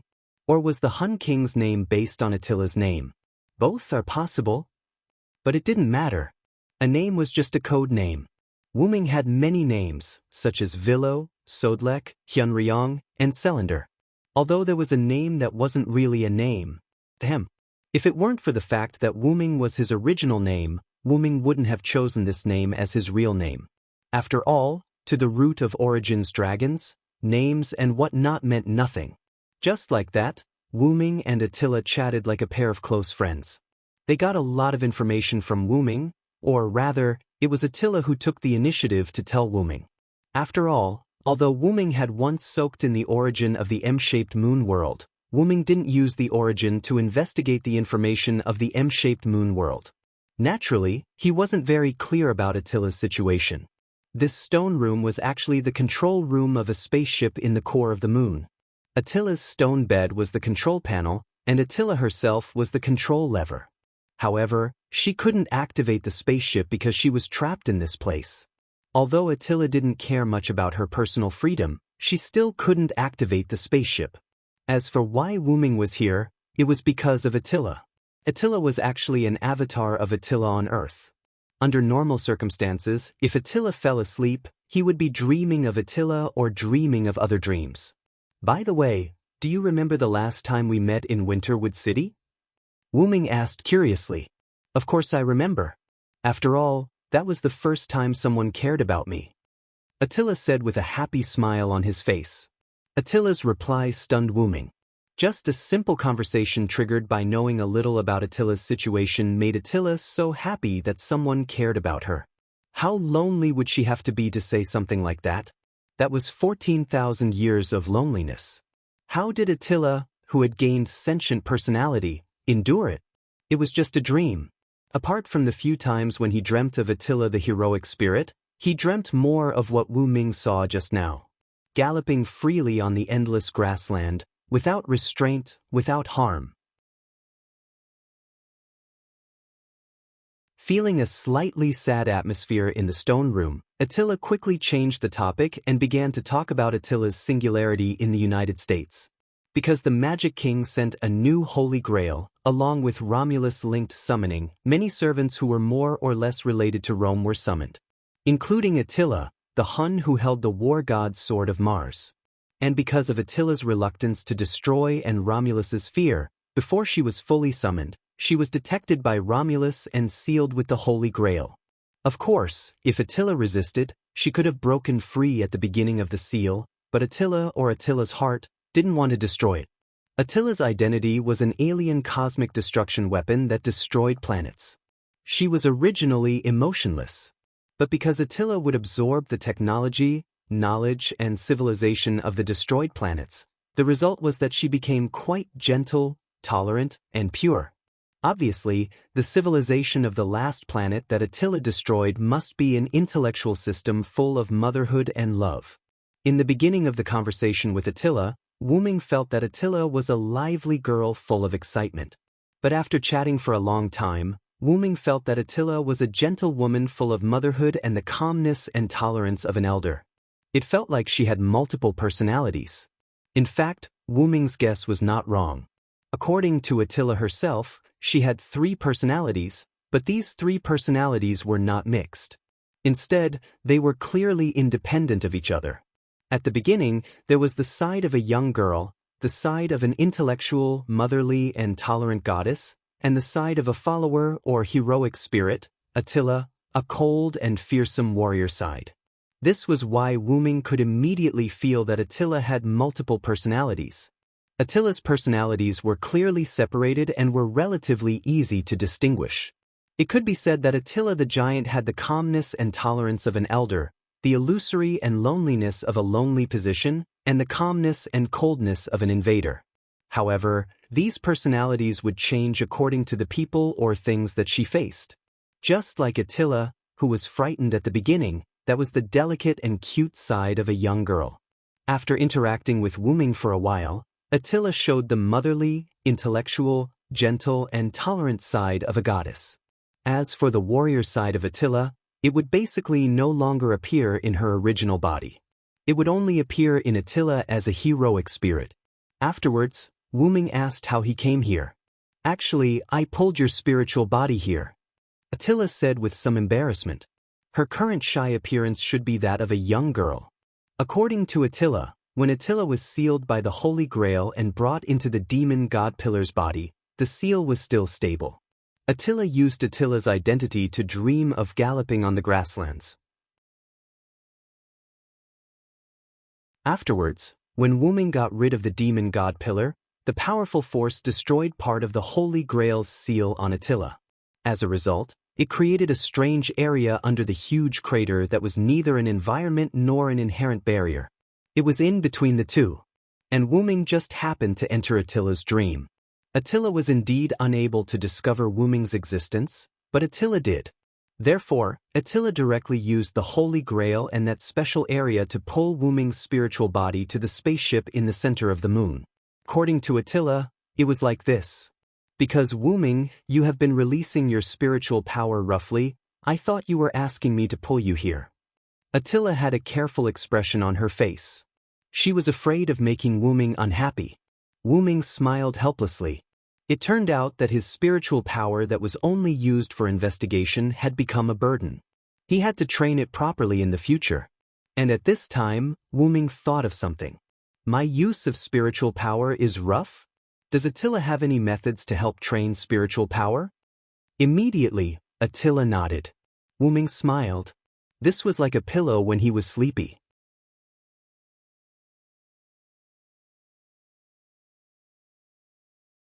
Chapter 548. According to Attila, the previous civilization she destroyed was actually a civilization that developed spiritual power. This was in line with the development of the intellectual system that was full of motherhood and love. After all, people with gentle hearts often had strong spiritual power.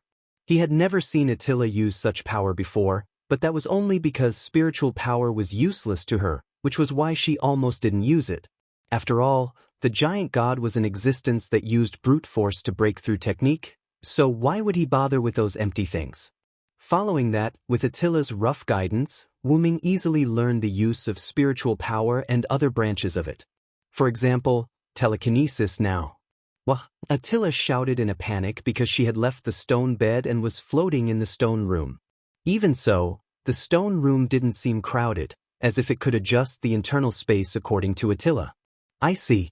The use of spiritual power is so simple, Wu Ming said with a smile as he looked at Attila, who was floating in the air under his telekinesis playfully. Then, Attila felt as if a pair of hands were touching her skin. She knew that it was Wu Ming's telekinesis. Although she didn't hate it, she didn't like it when invisible things were messing around on her skin. Because, Wu Ming, your spiritual power is already very strong, and if you don't keep training your spiritual power, even if it's a very crude method, to persist, it's still strengthened a lot. It's just that Wu Ming doesn't know how to use it. Even without me, you could have developed to this extent on your own. Attila blushed and stuttered. Attila was right. Wu Ming would take some time to meditate every day, but Wu Ming's initial meditation was just to maintain his sense of self. The root dragon had no lifespan limit, and this way, Wu Ming used meditation to stabilize his youthful heart so that his mentality wouldn't age with age. This was also why Wu Ming, who was almost 100 years old, still had the mindset of a young man and did not have the attitude of an old man at all. Of course, this was the age for ordinary people. After all, 100 years old was a complete underage age for the origin dragon, and it wouldn't be an exaggeration to call it a baby. However, Wu Ming's meditation also produced side products, which were the development of mental strength and the purification of mana. Mental power was something that could not be touched. The mental power of the origin dragon? No, it should be said that it had no shortcomings in any aspect. Therefore, Wu Ming was able to develop mental power during meditation, and it was a very strong mental power developed through rough methods. It couldn't be helped.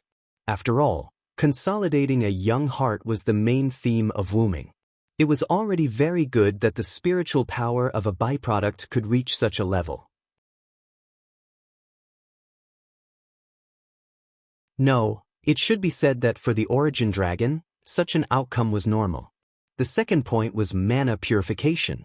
As the root dragon, Wu Ming had almost unlimited mana. However, almost unlimited and infinite were two different things. In other words, Wu Ming's mana would also be used up. In this way, there were two solutions. One was to find a way to obtain unlimited mana, and the other was to purify the mana.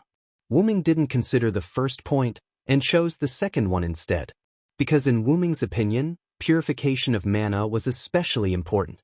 For example, a relic that required 100 points of mana to release could be released with only 10 points of mana after purification. This effect of getting twice the result with half the effort was what Wu Ming liked to pursue. Wu Ming didn't think that there was truly unlimited mana.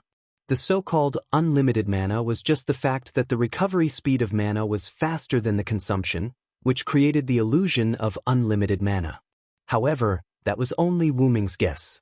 Since Wu Ming had doubts about it, he wouldn't choose that path. Instead, he chose to purify mana. Wu Ming's current mana had never been used up. At most, he only used half of it, and that was when he dealt with the last king, Rama. Even then, Wu Ming still won. After defeating the last king, he also gained a lot of benefits, which made Wu Ming even stronger. Therefore, in Wu Ming's opinion, the mana he had was enough. What he needed to do was to improve the quality of the mana. Just like what was mentioned above, a relic that required 100 points of mana to release could be released with only 10 points of mana after purification. What a surprising result! With continuous purification in the future, it might even change from 10 points of mana to 1 point, or even 0 points of mana. Therefore, Wu Ming valued quality and not quantity.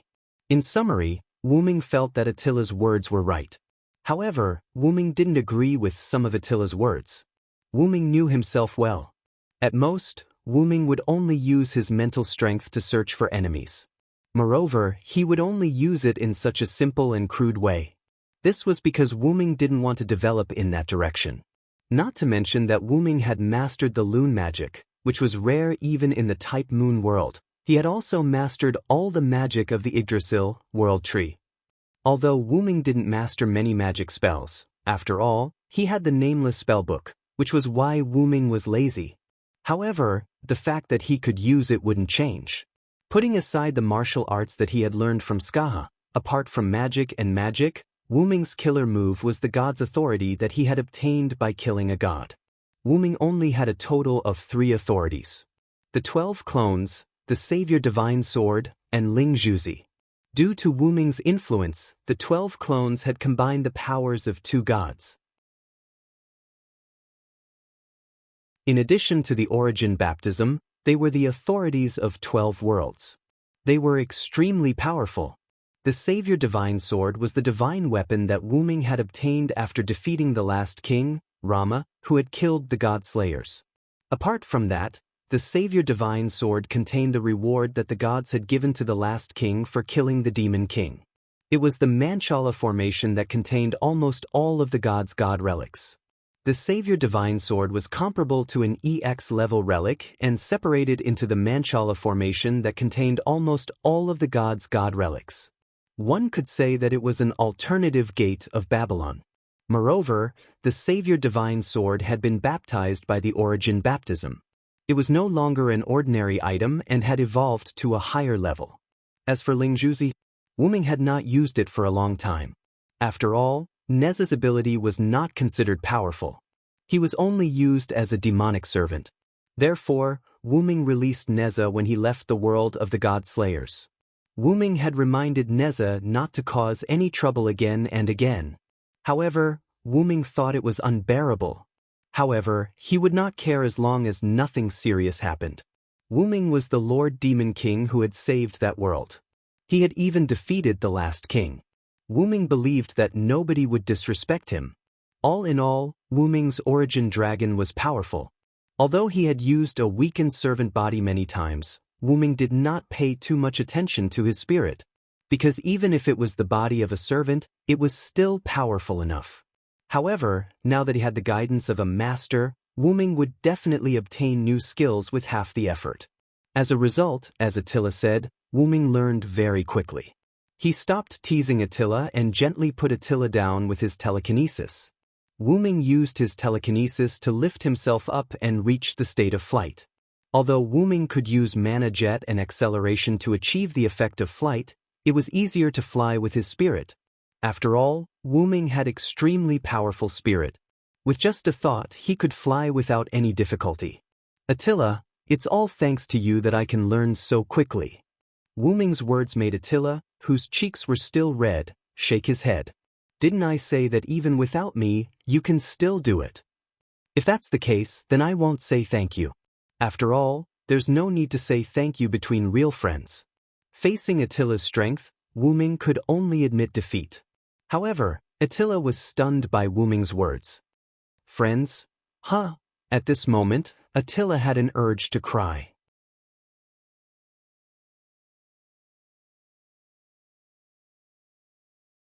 Chapter 549. Obviously, Wu Ming had underestimated Attila's obsession with the word friend. As a result, Attila shed tears of joy in front of Wu Ming. Although Wu Ming could tell that Attila was happy, Wu Ming could only pretend that he did not know. He then began to apologize to make Attila laugh. After all, Wu Ming sympathized with Attila, who had been alone for 14,000 years. However, Attila did not need sympathy. If he sympathized with her, it would be an insult to her. No, it should be said that for anyone who could survive 14,000 years alone and still maintain a gentle character, sympathizing with her was equivalent to insulting her. Therefore, Wu Ming would not sympathize with her. He would only bring her happiness as a friend. As expected, Wu Ming is very gentle. Although Attila said that, he wasn't a fool. Attila had already felt that she was thinking for him. Wu Ming smiled helplessly. As no one had ever treated Attila this way, the warmth that Wu Ming brought to her made her feel extremely gentle. Wu Ming did not think that he was gentle. It was just a necessary concern for a friend. Even if he was really gentle, he would only have feelings for the people he cared about, such as Mei Yu and the rest. To Attila, who was a stranger not long ago, Wu Ming was not gentle at all. Although he was sorry, it was the truth. However, Wu Ming believed that as time passed, Wu Ming would be able to treat Attila like how he treated Mei Yu and the rest. Wu Ming was just trying his best to talk to her and bring Attila more new things. Without thinking about it, Wu Ming said to Attila as it was almost time. "It's almost time for me to go." After all, Wu Ming had not completed what he needed to do in the Singularity in the United States. The Celtic Holy Grail was still in Maeve's hands and he had to get it. Moreover, there was still a Holy Grail in Wu Ming's relic space. Wu Ming still had to give it to Chaldea. As for the other Holy Grail, Wu Ming's Sword of Salvation was the carrier of that Holy Grail.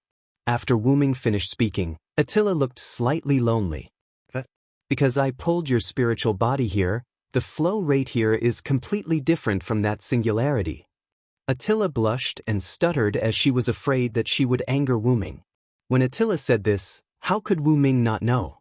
Attila just wanted him to stay a little longer and accompany her more. Wu Ming wasn't angry, or rather, it should be said that he shouldn't be angry. After being stunned for a while, Wu Ming smiled. "If that's the case, I'll take a break here. After all, this is a rare opportunity to slack off."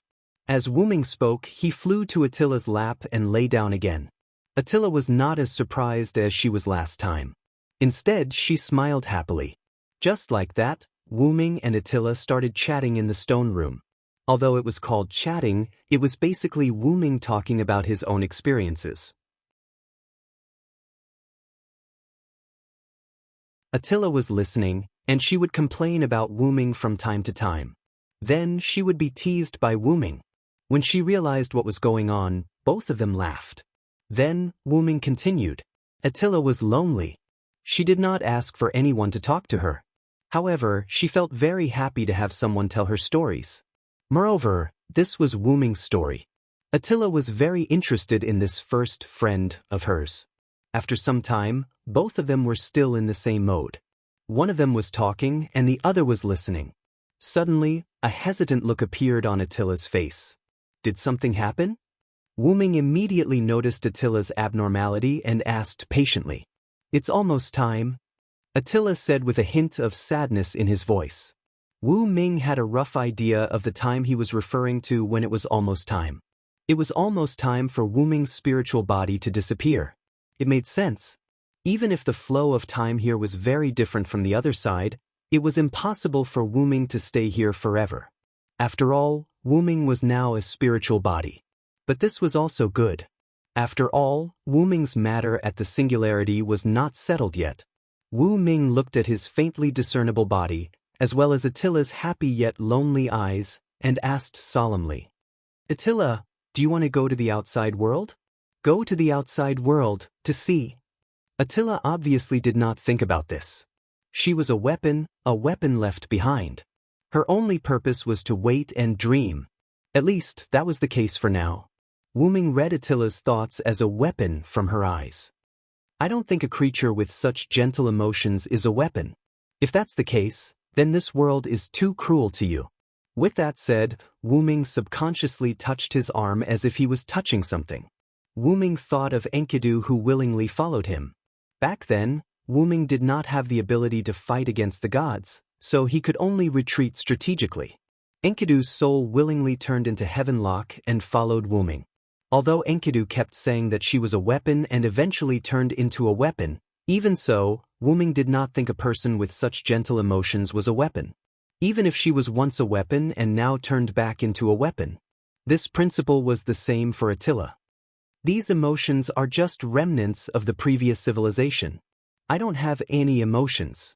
With that said, Attila showed a self-deprecating and lonely expression. She slowly lowered her head. "I'm just a weapon. I'm the vanguard of the stars, Attila the giant god." Attila lowered her head more and more as she spoke, and her tone became weaker. In the end, Wu Ming could not hear what Attila was saying anymore. Attila was almost burying her head in her chest. Although Attila did not have a chest, cough cough, Wu Ming heard fear in Attila's words. Attila was afraid that Wu Ming would give up on her because of her identity as a weapon. This would cause Attila to lose her only friend. "Aren't you looking down on me too much?" Wu Ming pretended to be angry. He used his telekinesis to fly up and level with Attila's head. He then used his telekinesis to lift Attila's head. If you think your feelings are so cheap, then I'm really going to be angry. Attila stared at Wu Ming with her big eyes. She did not say anything. Although I've just gotten to know you, Attila, I don't think your feelings are fake. If that's the case, what about our friendship? Wu Ming's words left Attila speechless and dumbfounded. I don't think our feelings are fake. Friendship is not judged by the length of time. Even if it's a short relationship, I think it's your true feelings.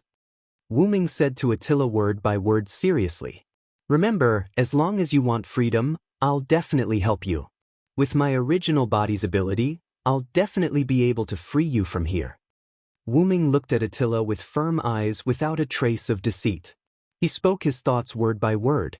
Wu Ming did not think that Attila would use her own will to destroy him after being freed because Attila already had feelings. It was a feeling that was both gentle and pure, strong and tolerant. Wu Ming felt that such a Attila was qualified to live in the outside world. Wu Ming. Attila did not know what to say for a moment. Of course, if you're not satisfied, I'll personally capture those wandering stars and let them liberate you and give you freedom.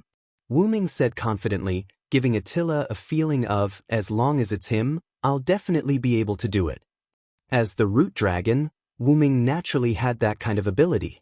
It was quite difficult now, but when Wu Ming became an adult, it would be very easy. I swear on my identity as the root dragon that as long as you don't give up, our friendship will always exist. Although this was not good for the civilizations that Attila destroyed, the dead were gone. Wu Ming believed that if those good civilizations were still alive, they would definitely forgive such an innocent girl. As for the opinions of those bad civilizations, sorry, so be it if they were destroyed. Thank you, my friend. Attila held Wu Ming in front of her with both hands. Tears flowed down from the corner of her eyes as she smiled happily.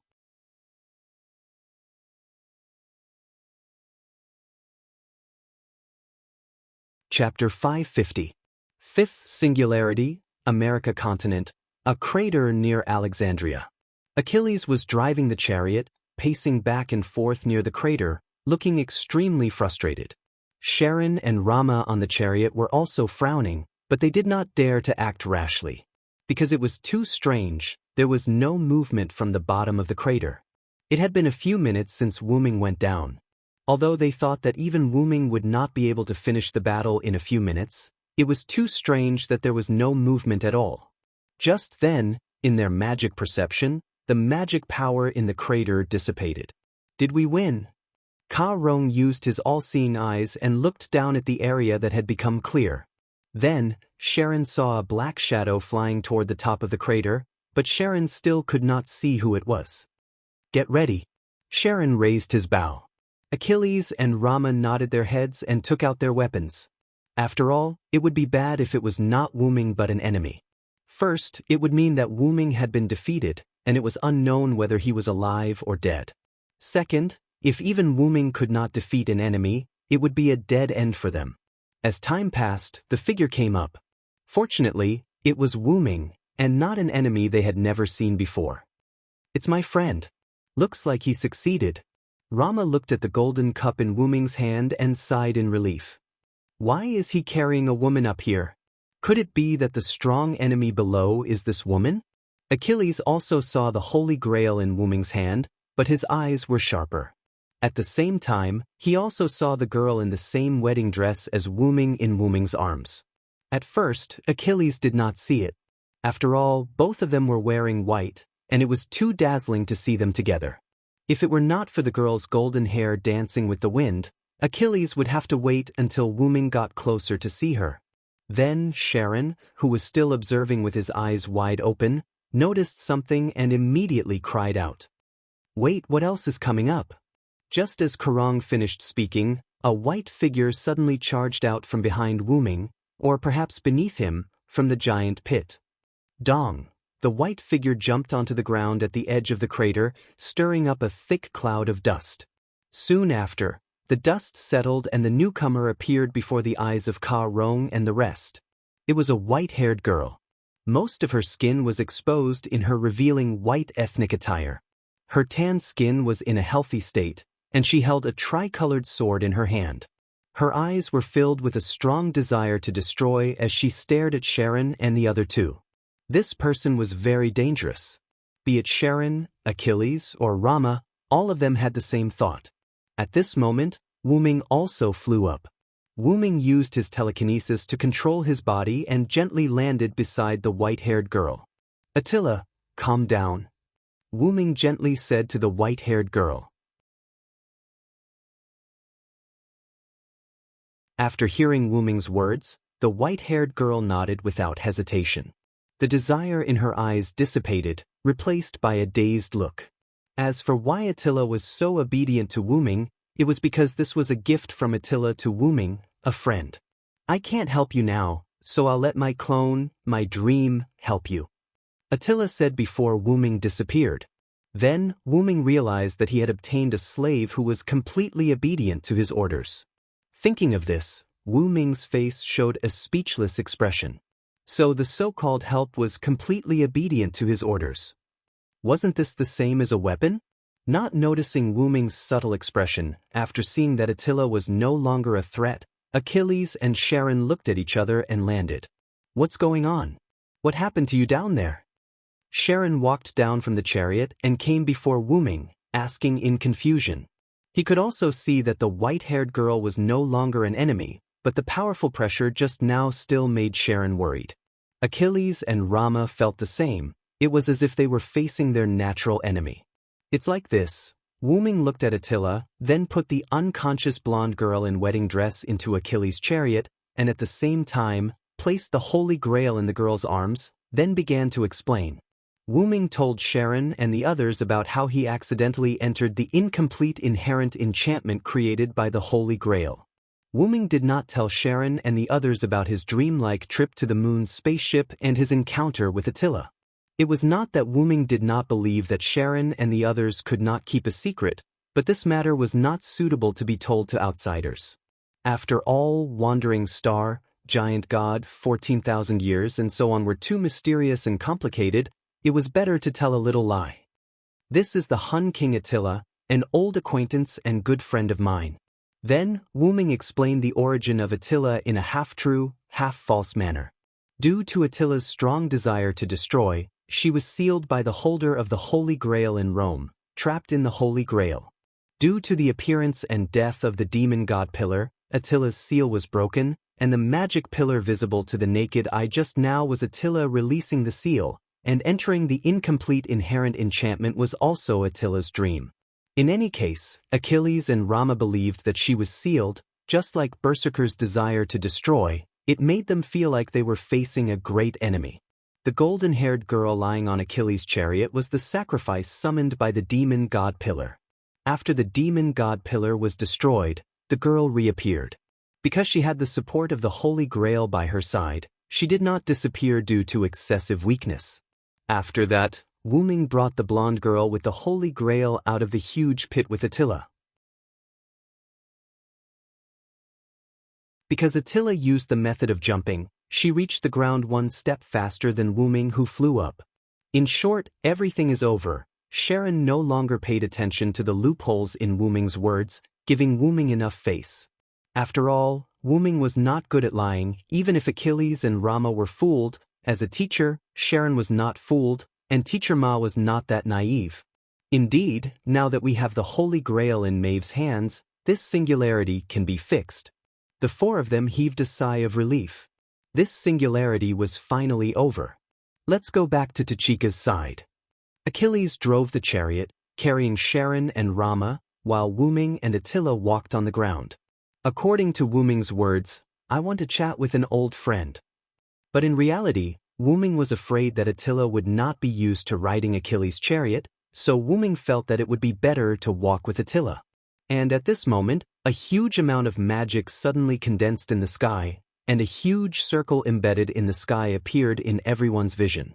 Immediately, the circle exploded with a powerful magic, and a beam of light descended from the sky, presumably landing at Tachika's place.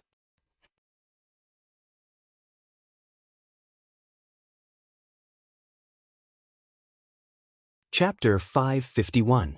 Boom! The explosion swept over from Grazzi's direction, and the resulting hurricane lifted a layer of skin from the surrounding ground. Nay, Achilles' 3 immortal horses were blown by the hurricane and let out a difficult cry. The 3 immortal horses held on for a moment, then dragged the empty chariot and was blown into the sky by the hurricane. Of course, it was not that Achilles and the others were blown away by the wind, but because Achilles and the others got off the chariot before it was blown away. Achilles and Rama lay on the ground, while Charon held the unconscious blonde girl and hid behind Achilles and Rama. Wu-Ming stood in front of Attila, blocking the hurricane for Attila, and looked at the strange light circle in the sky where the light beam had just been shot.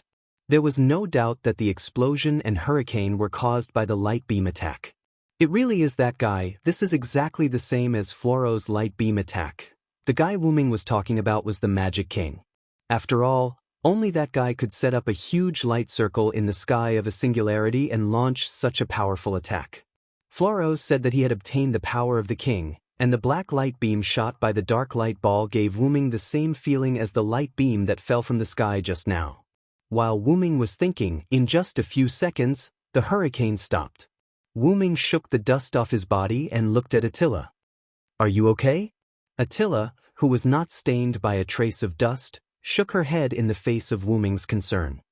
"I can do it myself," Attila said coldly. Attila in her servant form was a cold warrior form, which could also be understood as the 3 nothingness. Wu-Ming understood what Attila meant. She was the clone of the giant god Attila, and was not so weak. Even without Wu-Ming, she would not be affected by the hurricane. That being said, I think I did the right thing in protecting my friends. Wu-Ming smiled, then turned away from Attila and walked towards Ka Rong and the others. Attila stared blankly for a moment, as if attracted by Wu-Ming's words. But in an instant, Attila regained her cold and emotionless appearance. However, Attila's gaze remained fixed on Wu-Ming. Wu-Ming walked over to Charon and helped him up. At the same time, he picked up the golden-haired girl and the Holy Grail. I can only say that he is worthy of being called the Great Sage. Wu-Ming's meaning was simple. Charon could have given up on the girl and let her be blown away by the hurricane. "You think too highly of me. I'm only here for the Holy Grail." Charon shook his head with a smile. Although that was what he said, he could have taken the Holy Grail away and only protected it. Instead, he chose to protect the girl as well. No matter what, the result will not change. Wu-Ming then looked at Achilles. "Achilles, can you summon your chariot back?" "Of course not," Achilles said unhappily. Of course, Achilles was not unhappy with Wu-Ming, but with the sudden attack. After that, Achilles whistled, and the chariot pulled by the 3 immortal gods flew over from the horizon. Wu-Ming put the girl and the Holy Grail on the chariot and flew up. "Charon, Achilles, Rama, I'll go check the situation first. You guys go with Attila." After that, Wu-Ming sped up and flew in the direction of Grazzi. Then, Achilles and Charon got on the chariot. "Miss Attila, please come up," Charon said carefully. Attila did not say anything. She nimbly got on the chariot without any hesitation. However, the owner of the chariot, Achilles, looked at Attila full of fighting spirit. He was very interested in this servant who could make him feel pressure. He glared at Achilles, warning him not to cause trouble, and then looked at Rama. "King Rama, what's wrong with you?" The reason why Charon asked this was because Rama was in a daze.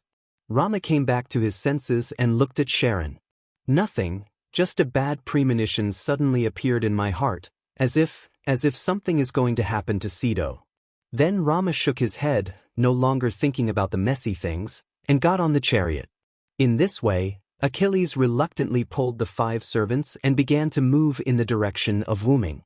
On Wu-Ming's side, because Wu-Ming used magic to assist his mental power to speed up and the distance between Wu-Ming and Grazzi was not far, so in the blink of an eye, Wu-Ming arrived at the original gathering place of Grazzi and the servants. At this moment, there was nothing left of what was originally a plain. The grass disappeared, the stones were annihilated, the trees were shattered, and there was no trace of it. It could only be judged by the magic of the earth that this used to be a good fertile land.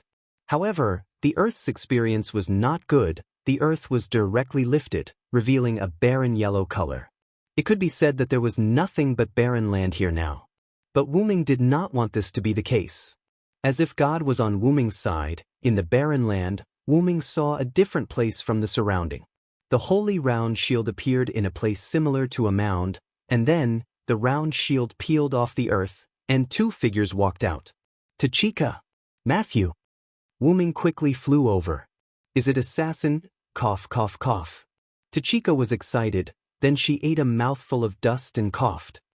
Senpai, are you okay? Matthew helped Gadotsi out of the mound and to the clean flat ground next to it. This made Gadotsi, who had been coughing, feel much better. Cough, cough. I'm really choking to death. Gadotsi had an uncomfortable look on his face. After seeing how lively Gadotsi was, Wu Ming was no longer worried, and asked about the other servants. It's good that you're okay, what about the others? When Wu Ming asked, Gadotsi and Matthew both looked sad. Is that so? I understand. Wu Ming nodded. That was an unnecessary question. Under such an attack, the others might have returned to the martyr's palace. It could be said that they were almost wiped out. In the end, if Matthew didn't react and condensed his noble artifact into a point to protect me, I'm afraid I would have. Gadotsi did not continue. So that was the case. Wu Ming pondered. I'm sorry, Senpai Sarand, I really didn't have the confidence to block that attack, so I could only choose to protect Senpai. Matthew lowered his head in guilt. Then, Wu Ming put his hand on Matthew's head. Don't worry, I think they're thinking the same thing. Compared to protecting their dead servants, it's more important to make sure that Tachika is safe. What Wu Ming said was right. When the beam of light was about to hit, all the servants used their strongest noble phantoms to delay the beam of light so that Mashu could use her noble phantoms to protect Gadotsi. It's okay, Matthew, don't blame yourself. Gadotsi hugged Matthew and comforted him. Senpai, it's very dirty. What Mashu meant was that her body was covered with dust and she looked like a refugee from a slum. It's okay, I like Matthew the most, this is nothing. Gadotsi rubbed her face against Matthew. Senpai, Senpai. Matthew's face instantly turned red. Although I'm sorry to disturb you, I want to say that the crisis may not be over yet. Wu Ming pointed to the light circle in the sky. You're tuning in to the Passion Pages YouTube channel. We're so grateful for your support and don't forget to subscribe to join us on this incredible journey through captivating stories. Your generosity through donations truly makes a world of difference, as it's the primary source of revenue that allows me to expand and enhance this channel for you. Thank you from the bottom of my heart for being a part of this adventure.